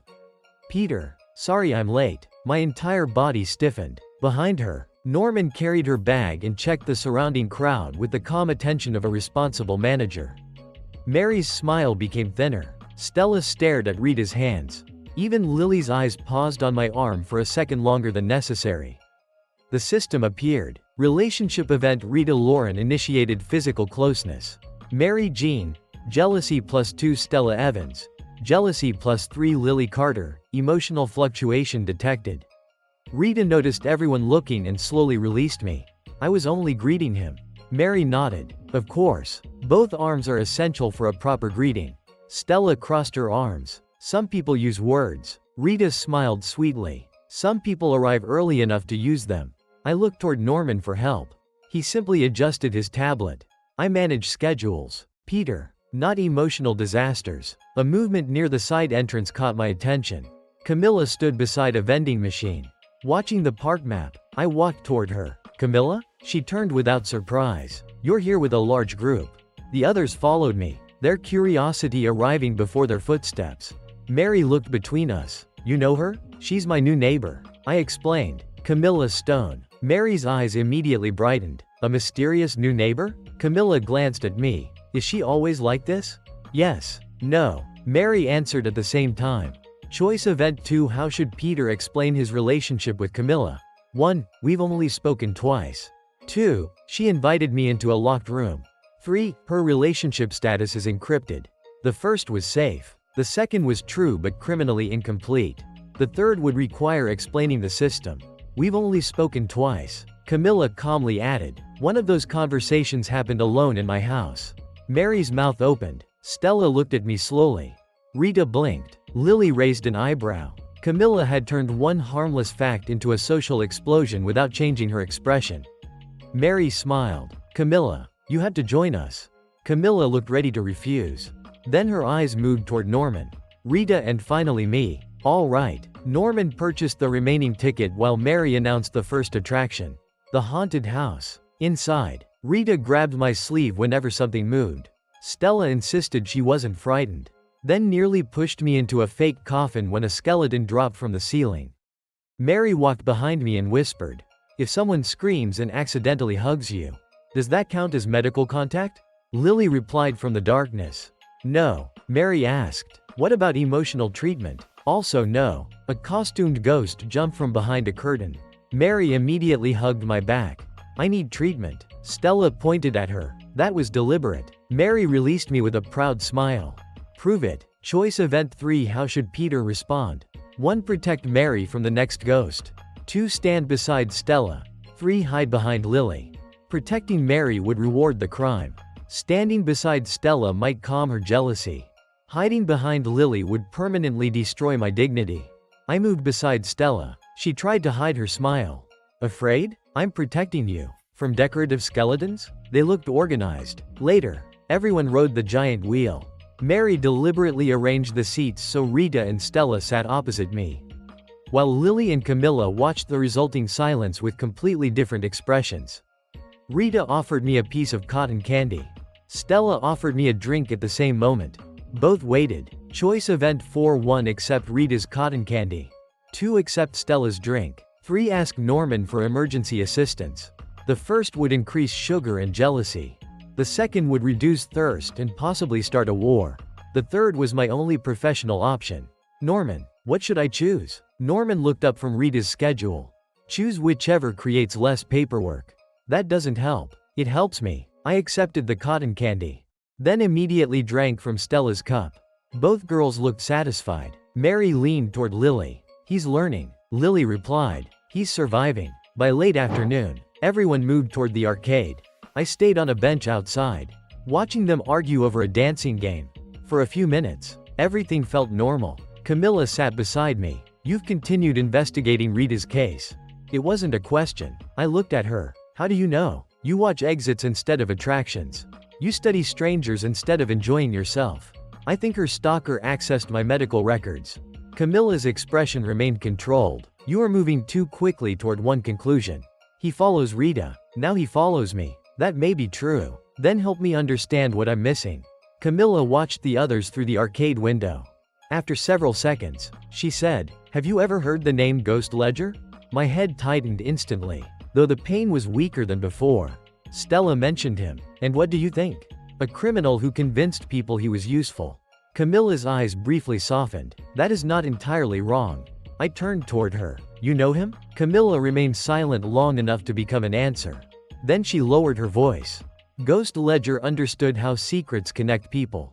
He could take unrelated records, movements and conversations, then reveal the pattern hidden between them. Are you saying he could find Rita's stalker? I'm saying I know some of the methods he used. The system flickered. Camilla Stone relationship status. Encrypted hidden cooperation condition partially satisfied. I studied her carefully. Why would you help me? Camilla looked directly into my eyes. Because if Rita's stalker is watching you now, this investigation may be larger than you believe. She stood. If you decide you truly want the answer, bring me everything you have collected. Letters, photographs, schedules and access records. I rose beside her. And then? Camilla glanced toward Norman and Rita inside the arcade. Then I'll show you how Ghost Ledger would begin. She walked away before I could ask anything else. For the first time, I had found someone who might help me identify the stalker. But Camilla's knowledge created a new question. How could an ordinary neighbor know the methods of a legendary criminal? By late afternoon, the amusement park had finally defeated all of us. Mary was walking as if her legs had resigned. Stella was holding 2 empty drink cups and blaming the roller coaster for rearranging her internal organs. Lily remained composed, but even she had stopped correcting Mary's increasingly inaccurate medical terminology. Camilla looked exactly the same as when she arrived. I suspected she might not experience fatigue like a normal person. Rita, however, was smiling. Not the perfect smile she used in front of cameras. Not the careful expression she wore when strangers recognized her. This smile was softer. Real. We stopped near the fountain outside the main gate while Norman checked the car and Rita's remaining schedule. Mary stretched both arms above her head.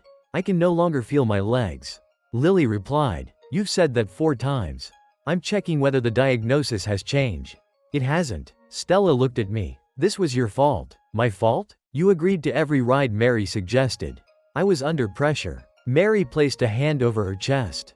I only asked politely. You threatened to tell everyone I was afraid of the children's train. You were afraid of it. The conductor was staring at me. He was 12. That made it more humiliating. Rita laughed. Then, without warning, she stepped toward me and wrapped her arms around me. Thank you, Peter. I froze. Again, for someone recovering from neurological damage. I was being placed in far too many situations that required immediate emotional processing. Rita rested her cheek lightly against my shoulder.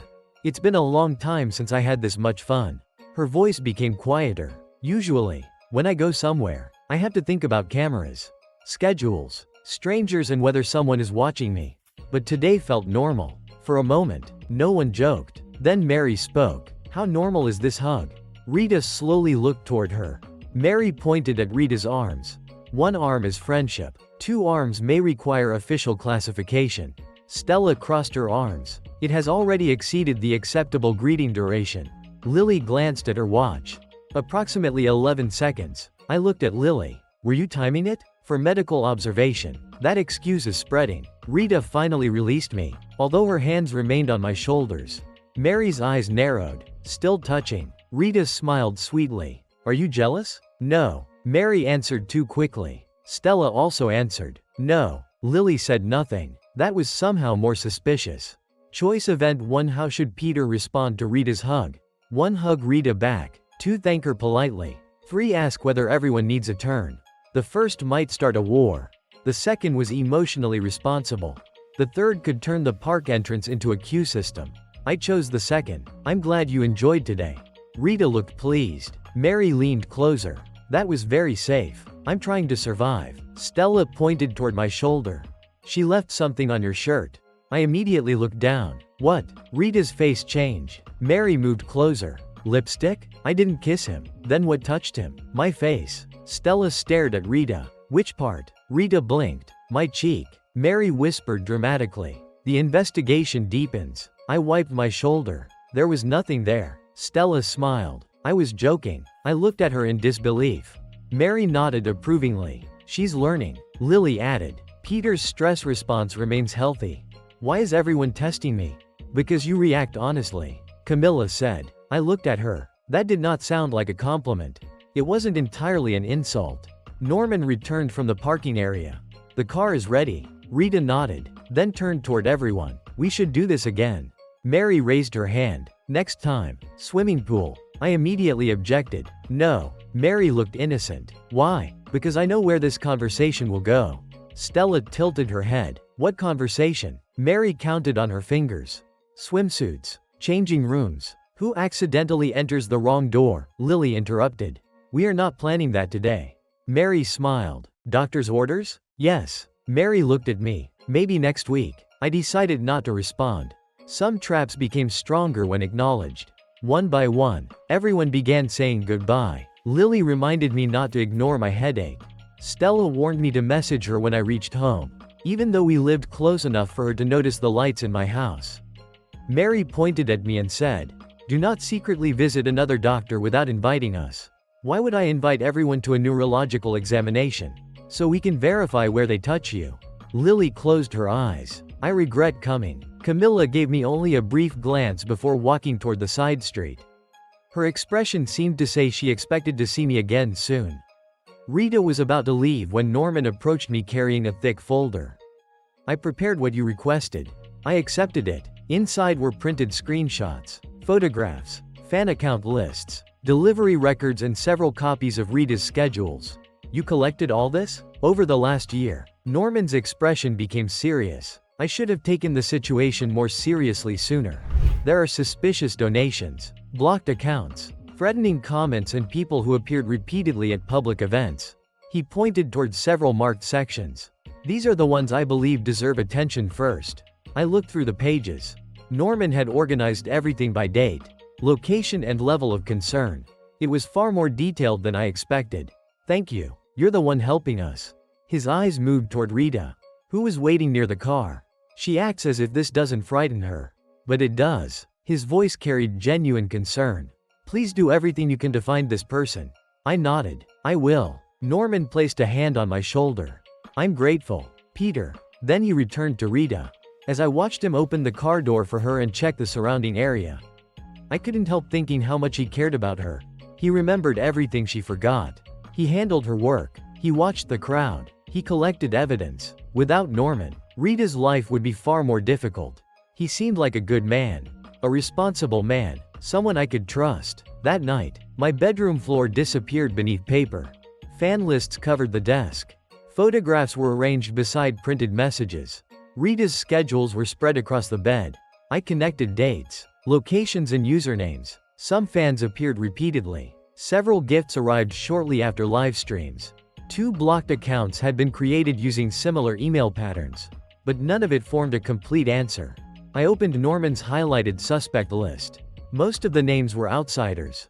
A photographer, a delivery worker, a fan who donated large amounts, a former technician. Each one looked suspicious. Too suspicious. Almost as if every detail had been placed where I could easily see it.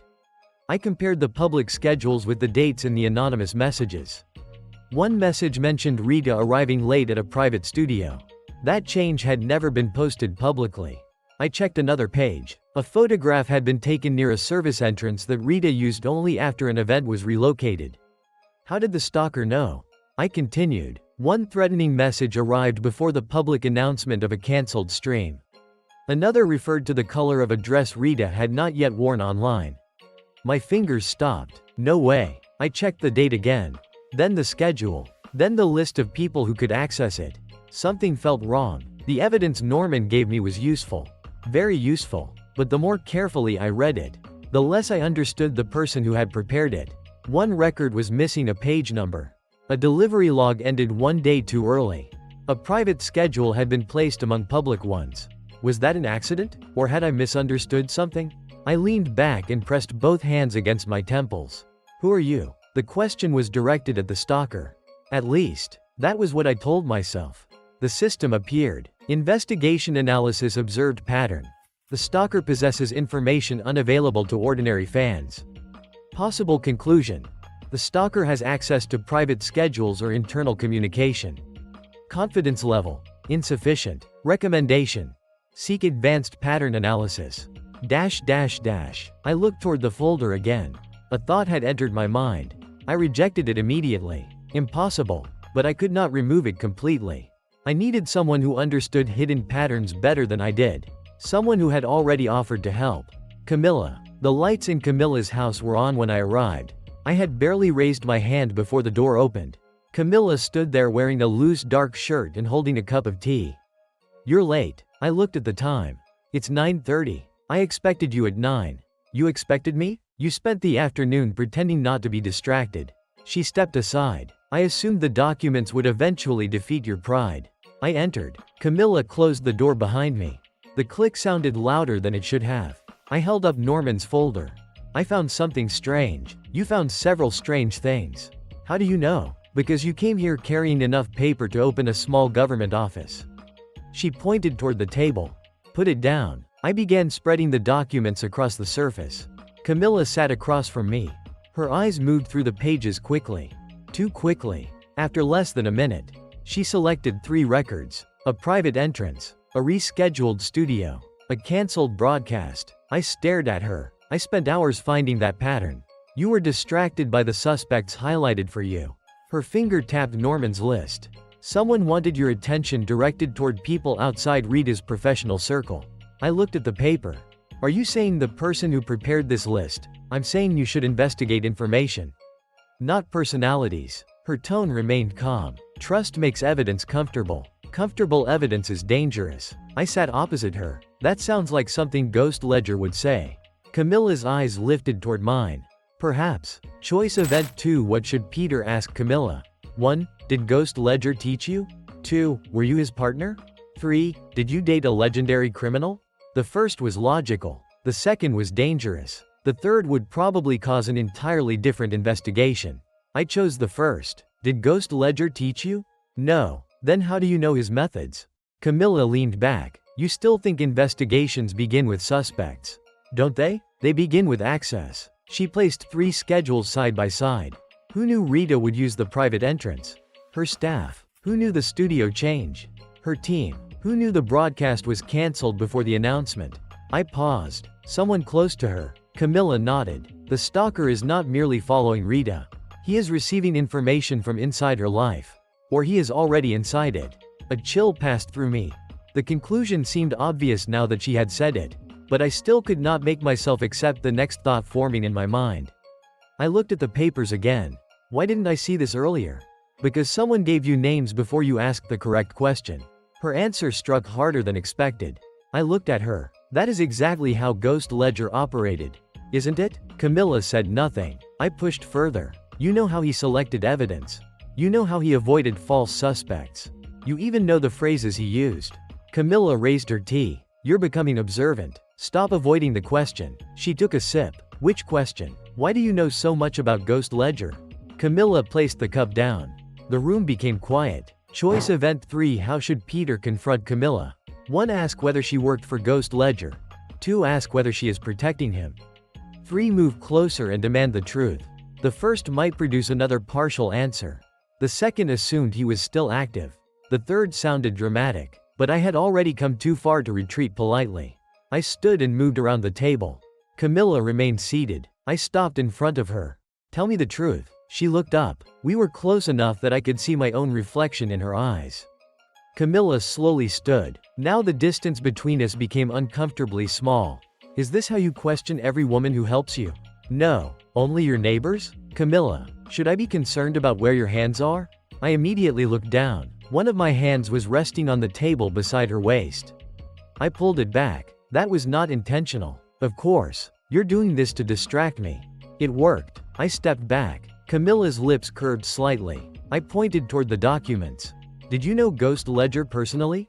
Yes. Did you work with him? In a way. Were you close? Closer than most people. My headache returned. The name pulsed in my mind.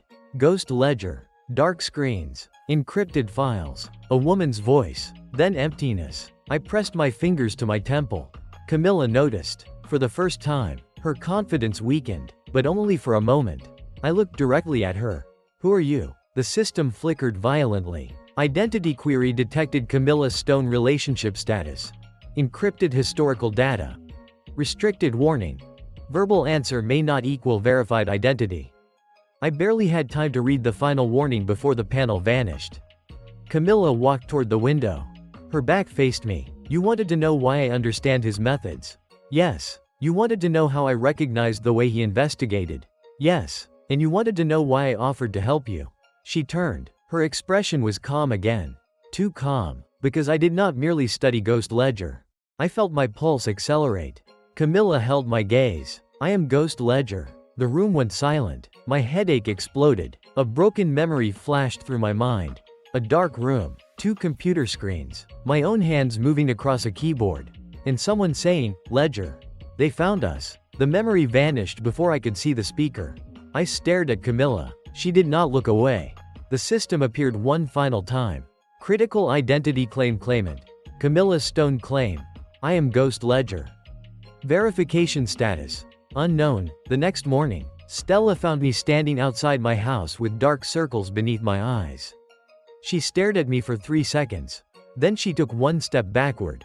Peter. What? You look like someone spent the entire night doing something forbidden. I adjusted my bag. I was investigating. That is exactly what someone would say after doing something forbidden. I was reading documents. In bed? Yes. With someone? No. Did you at least hold anything? Paper. Stella narrowed her eyes. For how long? Several hours. That sounds exhausting. It was. She covered her mouth, pretending to be shocked. Peter, you should be more careful. If you keep touching the same thing all night, your hands may become sore. I stopped walking. You are talking about documents. Of course. Her smile suggested otherwise. Choice event 1. How should Peter respond? 1. Ignore Stella completely. 2. Ask why she is interested in his hands. 3. Say, next time, you can help me hold them.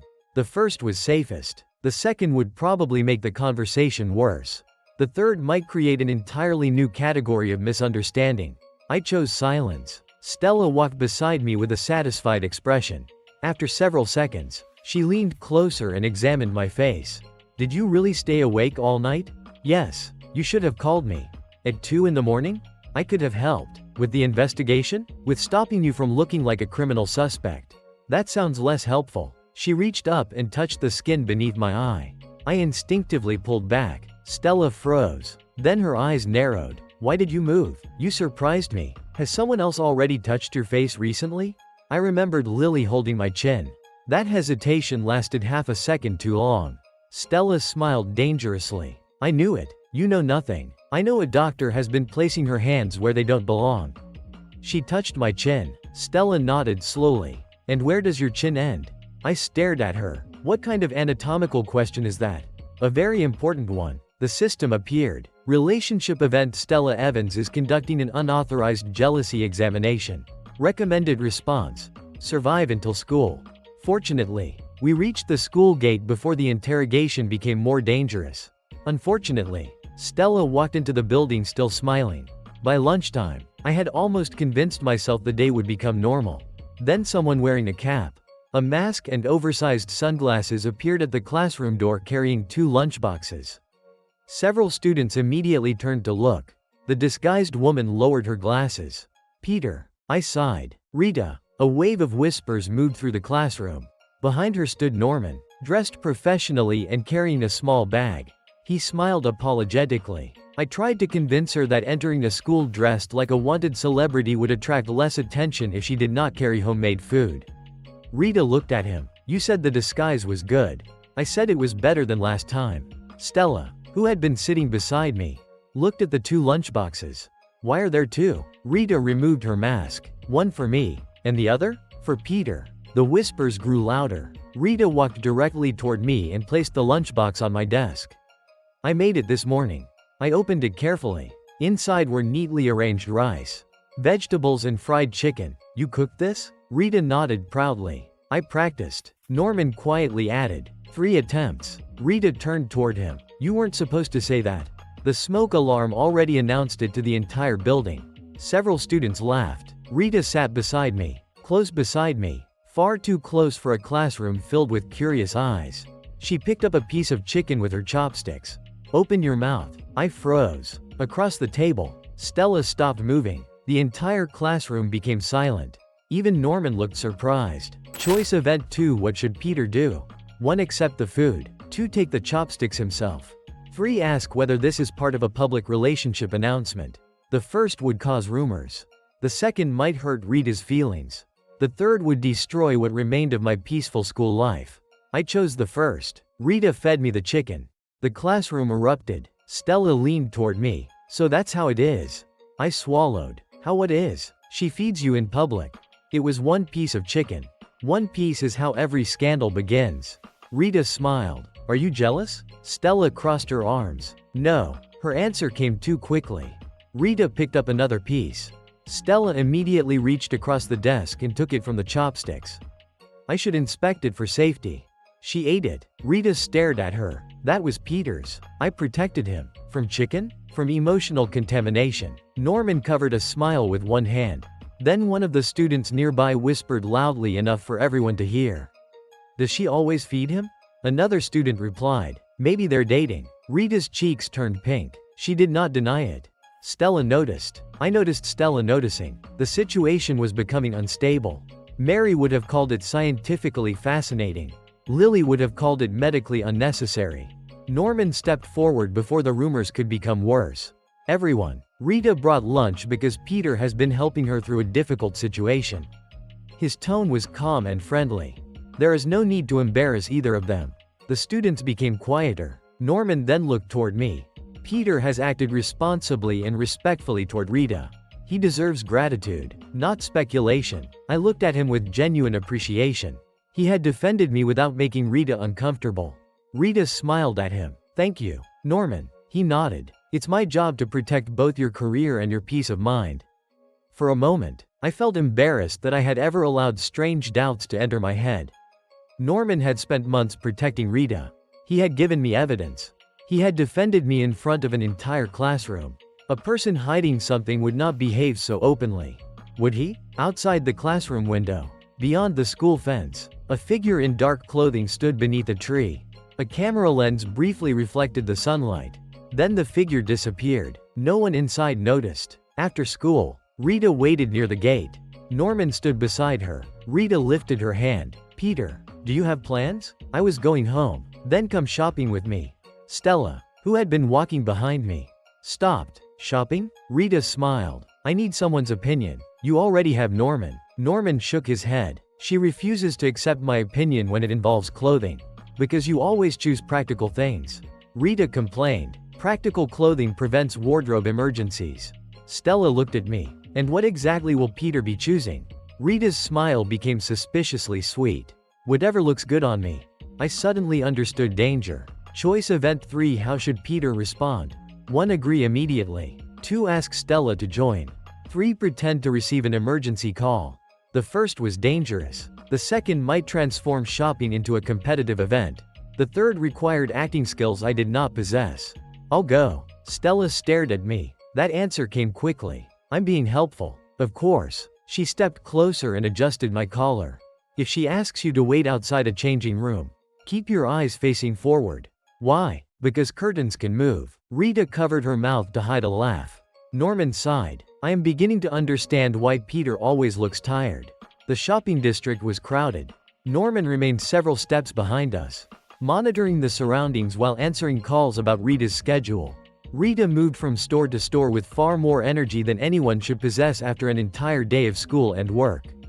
In the first clothing store, she selected 2 dresses. She held the first one against her body. What do you think? It looks good. She held up the second. And this? It also looks good. Rita narrowed her eyes. Peter, what? You're supposed to choose. I'm trying not to die. She stepped closer. Which one would you prefer to see me wearing? That question was more dangerous. Choice Event 4. Which dress should Peter choose? 1. The elegant black dress.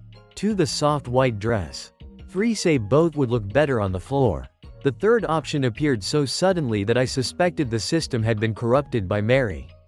I rejected it immediately. The white one. Rita smiled. Why? It feels more like you. Her expression softened. For a moment, she forgot to tease me. Then she leaned closer.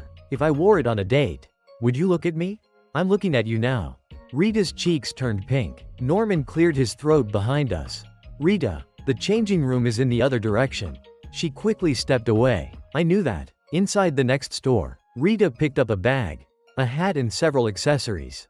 Then she disappeared behind a changing room curtain with the white dress. I waited outside. Norman stood nearby reviewing his tablet. A saleswoman walked past and smiled at me. Your girlfriend is very beautiful. She's not. The curtain opened slightly. Rita's voice came from inside. Peter, can you help me? I froze. With what? The zipper. Norman looked up. I looked at Norman. He looked at the ceiling. I manage schedules, he said, not zippers. I approached the curtain cautiously. Rita extended only her back through the opening. The zipper had become stuck halfway. Just pull it up. Are you sure? Yes. Where should I hold? There was a pause. Rita glanced over her shoulder. The zipper. Peter. I meant the fabric. Her face became red. From behind me, Norman said calmly, hold the dress near the seam and pull upward. I followed his instructions. The zipper closed. My fingers accidentally brushed the skin near Rita's shoulder blade. She flinched. I immediately stepped back. Sorry. Rita turned slightly. It's fine. Then she smiled. You're more nervous than I am. That is because I understand consequences. What kind of consequences? Stella. Rita laughed. Outside the store. Across the street. The same dark figure stood beside a parked vehicle. A phone was raised. A photograph was taken. Then the figure moved into the crowd. By sunset, Rita had bought the white dress, 2 hats and a gift she refused to show me. Norman arranged for the shopping bags to be delivered. At the corner of the street, Rita stopped. Thank you for coming with me. I didn't do much. You stayed. She looked at me with unusual seriousness. That means more than you think. Norman's phone rang. He stepped several meters away to answer it. Rita moved closer to me. For a moment, I thought she was going to say something important. Instead, she reached up and fixed my collar. You should sleep tonight. Everyone keeps saying that, because you look terrible. That is less romantic than I expected. Rita smiled. Maybe I'll say something more romantic next time. My heartbeat changed. Before I could ask what she meant, Norman returned. We need to leave. Rita nodded. She looked at me one more time. Goodbye, Peter. Goodbye. She and Norman walked away together. I watched until they disappeared around the corner. Rita and Norman continued walking toward the private parking area. The evening streets gradually became quieter. The sounds of the shopping district faded behind them until only their footsteps remained. Norman carried the final shopping bag while Rita walked several steps ahead. She kept touching the collar Peter had adjusted earlier. A small smile remained on her face. Norman noticed. He noticed everything about her. The way her steps became lighter whenever Peter's name was mentioned. The way she checked her phone even when no new message had arrived. The way she had begun smiling at nothing. They approached a narrow alley between 2 closed buildings. The alley was only a shortcut toward the parking area. There were no pedestrians nearby. Rita suddenly stopped. Norman. He looked up. Yes? There's something I want to tell you. Norman adjusted his grip on the shopping bag. Is it about tomorrow's schedule? No. Did one of the stores charge you incorrectly? No. Rita turned around. Her cheeks were slightly pink. It's about Peter. For a moment, Norman said nothing. Then he smiled professionally. What about him? Rita lowered her eyes. I think I've fallen in love with him. The shopping bag slipped slightly in Norman's hand. He caught it before it fell. Rita did not notice. She continued speaking, her voice filled with nervous excitement. When I'm with Peter, I don't feel like I have to pretend. I don't have to think about cameras. I don't have to worry about saying the wrong thing. He makes me feel safe. Norman's smile slowly disappeared. Rita placed both hands against her chest. I've decided. Decided what? I'm going to confess to him. The alley became silent. Norman stared at her. The muscles in his face twitched. Rita smiled shyly. I don't know if he feels the same way. But I don't want to keep hiding my feelings. Norman lowered his head. His shoulders began to tremble. At first, Rita thought he was laughing. Norman? He placed the shopping bag on the ground. Then both of his hands moved to his head. His fingers sank into his hair. No. His voice was barely audible. Rita's smile faded. What? Norman began pulling at his hair. No. No. No. No. Norman, what's wrong? He suddenly laughed. It was not the polite laugh Rita knew. It was broken, uneven, almost painful. I knew this would happen. He raised his head. His eyes no longer contained the calm professionalism Rita had always trusted. There was something wild inside them. Something that had been restrained for too long. I knew he would take you away from me. Rita took a cautious step backward. What are you talking about? Norman moved toward her. I have always been beside you. His breathing became heavier. I arranged every schedule. I answered every call. I protected you from reporters, fans and strangers. When you forgot to eat, I reminded you. When you were sick, I canceled everything. When you cried, I was there. His hand struck his own chest. I was always there. Rita stared at him in shock. Norman, but you never looked at me. His voice cracked. You smiled at me. You trusted me. You depended on me, but you never loved me. He gripped his hair again and pulled violently. I did everything for you. Everything. And then Peter appeared. The way Norman said Peter's name made Rita's body become cold. He appeared from nowhere. He touched your hand. He stood beside you. He spent one day with you. And suddenly you started looking at him the way I always wanted you to look at me. Rita stepped backward again. You're frightening me. Norman stopped. For one brief moment, regret appeared on his face. Then Rita's words seemed to wound him even more deeply. Frightening you? He laughed again. I'm the one who protected you from fear. No one knows you better than I do. I know what time you wake up. I know what you eat when you're nervous. I know which entrance you use when you want to avoid cameras. I know which dress you wear when you want people to think you're confident.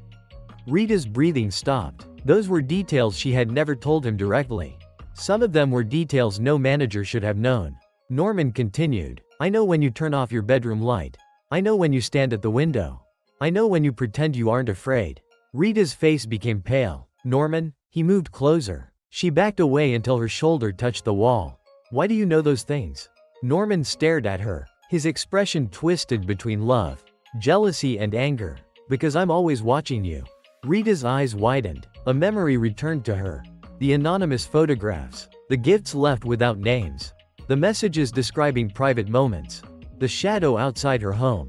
Her changing schedules that the stalker somehow always knew. No. She shook her head. No. That's impossible. Norman reached toward her. Rita pulled away. His hand stopped in the air. That rejection shattered the final part of his control. You're rejecting me too? I only moved away because you're scaring me. I would never hurt you. You're hurting me right now. You don't understand. Norman grabbed both sides of his head again. I did all of this because I love you. Rita looked toward the alley entrance. There was no one there. She slowly moved one hand toward her phone. Norman noticed. His eyes changed. Who are you calling? No one. You're calling Peter. I'm not. You always choose him. Norman rushed forward. Rita tried to move past him.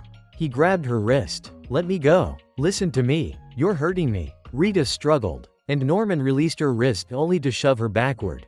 She lost her balance. Her body struck the pavement. The pain shot through her arm. The shopping bag beside Norman fell over. The white dress Peter had chosen slid partly onto the dirty ground. Rita stared at Norman from the pavement. Fear filled her eyes. Norman stood above her, breathing heavily. His hands trembled. For a few seconds, he seemed shocked by what he had done. Then his gaze fell upon the white dress. His expression became filled with hatred. He chose that. Rita held her injured wrist. Stay away from me. Norman looked at her. I only wanted to protect you. Rita shook her head. No, you were never protecting me. The anonymous messages returned to her memory. The hidden photographs, the gifts, the private information, Norman's constant knowledge of where she was, his endless insistence that she needed him. Her voice trembled. It was you. Norman did not answer. He did not need to. Rita's eyes filled with tears. You sent the messages. Silence. You took those photographs. Norman's face relaxed strangely, as though hiding had finally become exhausting. You placed the cameras. He slowly crouched in front of her. Rita pushed herself farther back. You're the one who has been following me. Norman's lips formed a small, broken smile. I was never following you. He reached toward her face. Rita flinched away. Norman's smile disappeared. I was staying close to the person I love. Rita stared at him in horror. The truth finally became undeniable. The person who had managed her schedule knew every location. The person who promised to protect her knew every weakness. The person who helped search for the stalker had been controlling the investigation from the beginning. Norman Cady was not protecting Rita from the person watching her. Norman Cady was the person watching her. Norman crouched in front of Rita. The polite manager she had trusted for years was gone. His hair was disheveled from being pulled repeatedly. His breathing was uneven, and the small broken smile on his face no longer resembled anything human or gentle. Rita pressed her back against the wall. Stay away from me. Norman tilted his head. Why are you afraid? You said you loved me. I do. Then why did you hurt me? His expression twitched. I didn't want to. He looked down at her injured wrist. For a brief moment, guilt appeared in his eyes.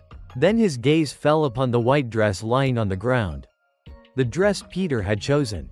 The guilt vanished. This is his fault. Rita shook her head. No. If Peter had never appeared, you would still trust me. No. Norman, you would still depend on me.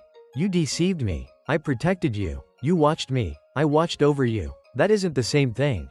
Norman grabbed both sides of his head again. His nails scraped against his scalp. Why can't you understand? I know everything about you. I know what you need before you say it. I know when you are afraid. I know when you are pretending to be strong. He slowly reached toward her. This time, no one is coming. Rita's eyes moved toward the empty entrance of the alley. Norman noticed and smiled. You're waiting for Peter. She said nothing. He doesn't know where you are. Norman's voice softened into something more frightening. No one does. After tonight, you won't need anyone else. He extended his hand toward her face. You'll finally understand that you belong with me. Before his fingers could touch Rita, a hand seized Norman's shoulder. Norman barely had time to turn before Peter drove his body into him. The impact knocked Norman sideways. He struck the ground and rolled across the pavement. Peter immediately placed himself between him and Rita. Don't touch her. Rita's eyes widened. Peter? Norman slowly raised his head. His face showed complete disbelief. You? Peter did not look away from him. Behind Peter, 3 more figures rushed into the alley. Rita, Stella reached her first. Mary and Lily followed. Lily immediately knelt beside Rita and examined her wrist. Can you move your fingers? Rita nodded weakly. It hurts, but I can move them. Good. Don't put pressure on the wrist. Mary removed her jacket and placed it over Rita's shoulders. Stella helped her sit upright. You're safe now. Rita stared at Peter's back. You all came? Norman climbed unsteadily to his feet. His hands moved into his hair again. He pulled at it until several strands came loose. No. His eyes moved from Peter to Stella. Then Mary, Lily and Rita. No, no, no. He pressed both hands against his temples. How are you here? Peter remained between him and the girls. Norman's voice rose. How did you know? He looked at Rita. You told him? Rita held her injured wrist close to her chest. Her face was pale, but she forced herself to meet his gaze. Yes. Norman froze. Rita's answer struck him harder than Peter's attack. Peter reached into his pocket and removed his phone. A call was still active. The timer on the screen had passed 23 minutes. You weren't alone with Rita. Peter said. You only believed you were. Norman stared at the phone. From a tiny opening beneath Rita's collar, a small wireless microphone could be seen. Norman's eyes widened. This was a trap? Peter's expression became cold. It was an investigation. System notification hidden audio channel. Active emergency signal. Sent allied units. Arrived target status. Psychological disguise destroyed. Norman looked between Peter and Rita. His breathing became increasingly erratic. Peter continued. I started suspecting you after you gave me those documents. Norman's jaw tightened. The documents I gave you helped you. They did. Peter lifted the thick folder he had carried with him. They helped me understand how carefully you constructed the lie. Norman said nothing. The records were too perfect. Every obvious suspect was an outsider. A fan, a photographer, a delivery worker, a technician. You gave me enough evidence to keep me busy. But every path led away from Rita's inner circle. Norman's eyes flickered. Peter opened the folder. You also made mistakes. One private schedule was placed among public records. One delivery log ended before the date of the related message. And several anonymous warnings included information that only Rita's staff should have known. Norman's fingers began trembling. But that still wasn't enough. Peter admitted. You hid yourself too well. You behaved like a perfect manager. You protected Rita. You cooperated with me. You even defended me at school. For the first time, a faint smile returned to Norman's face. Then you had nothing. I had a pattern. Peter looked directly into his eyes. The stalker didn't merely want Rita. He believed he owned her. He could tolerate her smiling at fans. He could tolerate strangers admiring her. But he would never tolerate Rita choosing someone else. Norman's face twitched. Peter continued. So I needed something strong enough to break the mask. His gaze shifted briefly toward Rita. I asked her to make you believe she had fallen in love with me. Norman turned toward Rita. You lied to me? Rita flinched. Peter stepped farther in front of her. She didn't believe you were the stalker. Norman's expression changed. She defended you. Rita's eyes filled with pain. When Peter told me his suspicion, I said he was wrong. Her voice trembled. I told him you had always protected me. I agreed to the plan because I wanted to prove your innocence. Norman stared at her. The madness in his eyes momentarily gave way to shock. Rita looked at the handprint forming around her wrist. But Peter was right. Norman's lips parted, but no words came out. Peter's voice remained steady. At lunch, Rita became more affectionate toward me. During shopping, she made sure you saw us getting closer. And before you entered this alley, she activated the microphone. Mary raised her phone. We listened to everything. Stella's expression was filled with disgust. Every word. Lily remained beside Rita. The police have already been contacted. Norman's face twisted. You planned all of this? Peter nodded. It was easy to make you reveal yourself. The sentence broke something inside Norman. His hands clenched into fists. Easy? He started laughing. You think this was easy? He struck his own head. You appeared for a few days and destroyed everything. I spent years beside her. I knew every part of her life. And you turned her against me with one plan? Peter's eyes hardened. You did that yourself. Norman suddenly rushed forward. Shut up. He swung his fist toward Peter's face. Peter barely raised his arms in time. The punch struck his forearm and forced him backward. Norman attacked again. Peter avoided the second strike. But Norman grabbed the front of his shirt and drove him against the wall. Peter! Stella shouted. Norman pulled him forward and attempted to strike him again. Peter blocked the blow awkwardly. He was not a trained fighter. His stance was unstable. His reactions were too slow. Norman noticed immediately. A cruel smile appeared on his face. You can solve patterns. He punched Peter in the stomach. But you can't fight. The air left Peter's lungs. He dropped to one knee. Rita tried to stand. Stop. Lily held her back. Your wrist may be injured. Norman seized Peter by the hair. You stole her from me. Peter gritted his teeth. No. Norman raised his fist. You never had her. The fist descended. The system exploded across Peter's vision. Emergency combat protocol activated. Hostile intent detected. Physical ability. Insufficient available temporary support. Threat prediction. Reflex acceleration, pain suppression, movement correction duration. 90 seconds warning. The system cannot create combat experience. It can only optimize the user's existing body. The world suddenly slowed. Norman's shoulder moved first, then his elbow, then the fist. A faint red line appeared in Peter's vision, predicting the attack's path. Peter moved his head aside. Norman's fist missed by centimeters and struck the wall. Norman cried out. Peter drove his shoulder into Norman's chest and forced him backward. He stood unsteadily. The system displayed another line. Predicted attack right hook. Recommended response. Step inside. Control wrist. Disrupt balance. Norman attacked exactly as predicted. Peter stepped forward instead of retreating. He caught Norman's wrist with both hands, turned his body and pulled. Norman's momentum carried him past Peter. Peter kicked the back of his knee. Norman collapsed, but he recovered quickly and grabbed Peter's leg. Both men fell. They rolled across the alley, striking the pavement and scattered shopping bags. Norman climbed on top and wrapped both hands around Peter's throat. You should never have come near her. Peter grabbed Norman's wrists. His vision blurred. The system highlighted Norman's exposed ribs. Opening detected left side. Peter drove his knee upward. Norman's grip loosened. Peter twisted free, rolled over and struck Norman across the jaw. The attack was clumsy, but with Norman off balance, it was enough. Norman staggered backward. Peter rushed forward and tackled him against the wall. Norman attempted another punch. Peter redirected it. A second red path appeared. Then a third. Peter blocked one strike, avoided another and drove his elbow into Norman's chest. Norman fell to the ground. Peter grabbed his arm and forced it behind his back. Norman struggled violently. The system displayed a final instruction. Restraint position available. Apply controlled pressure. Do not exceed safe joint limit. Peter locked Norman's arm and pressed one knee against his back. Norman stopped resisting. His eyes were wide with fear. What are you? Peter was breathing too heavily to answer.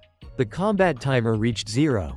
The red lines disappeared. Pain returned to his entire body at once.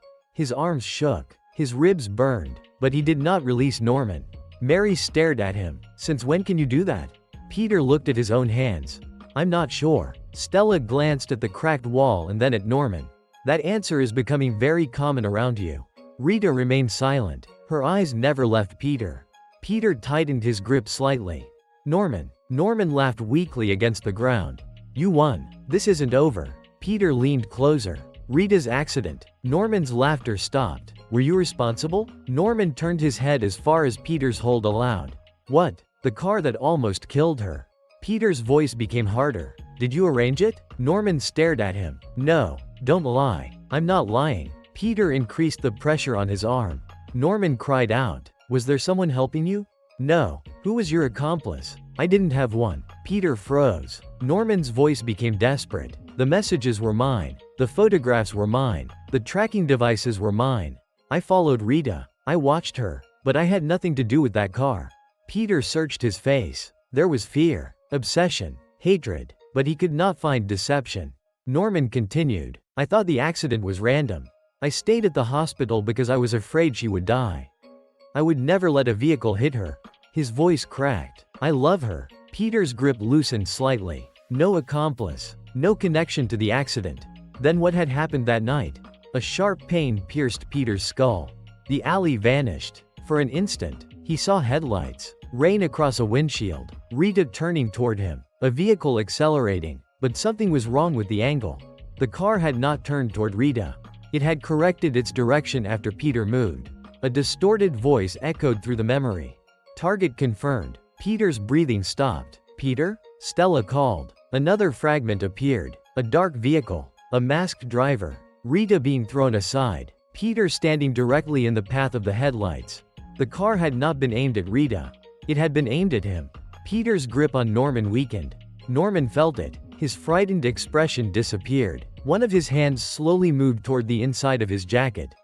No one noticed. Peter remained trapped inside the broken memory. Norman pulled out a small folding knife. Rita saw the metal reflect the alley light. Peter. Norman twisted beneath him. The blade rose toward Peter's side. A hand suddenly caught Norman's wrist. Before anyone could react, Camilla rotated his arm, stepped behind him and struck a single precise blow beneath his ear. Norman's body went limp. The knife fell from his hand. He collapsed unconscious against the pavement. Peter stumbled backward. Camilla stood over Norman. Her expression was calm, as if she had done nothing more difficult than closing a door. Everyone stared at her. Mary was the first to speak. What? She pointed at Norman. Was that? Camilla looked at her. One strike. I counted that part. Peter stared at Norman's unconscious body and then at Camilla.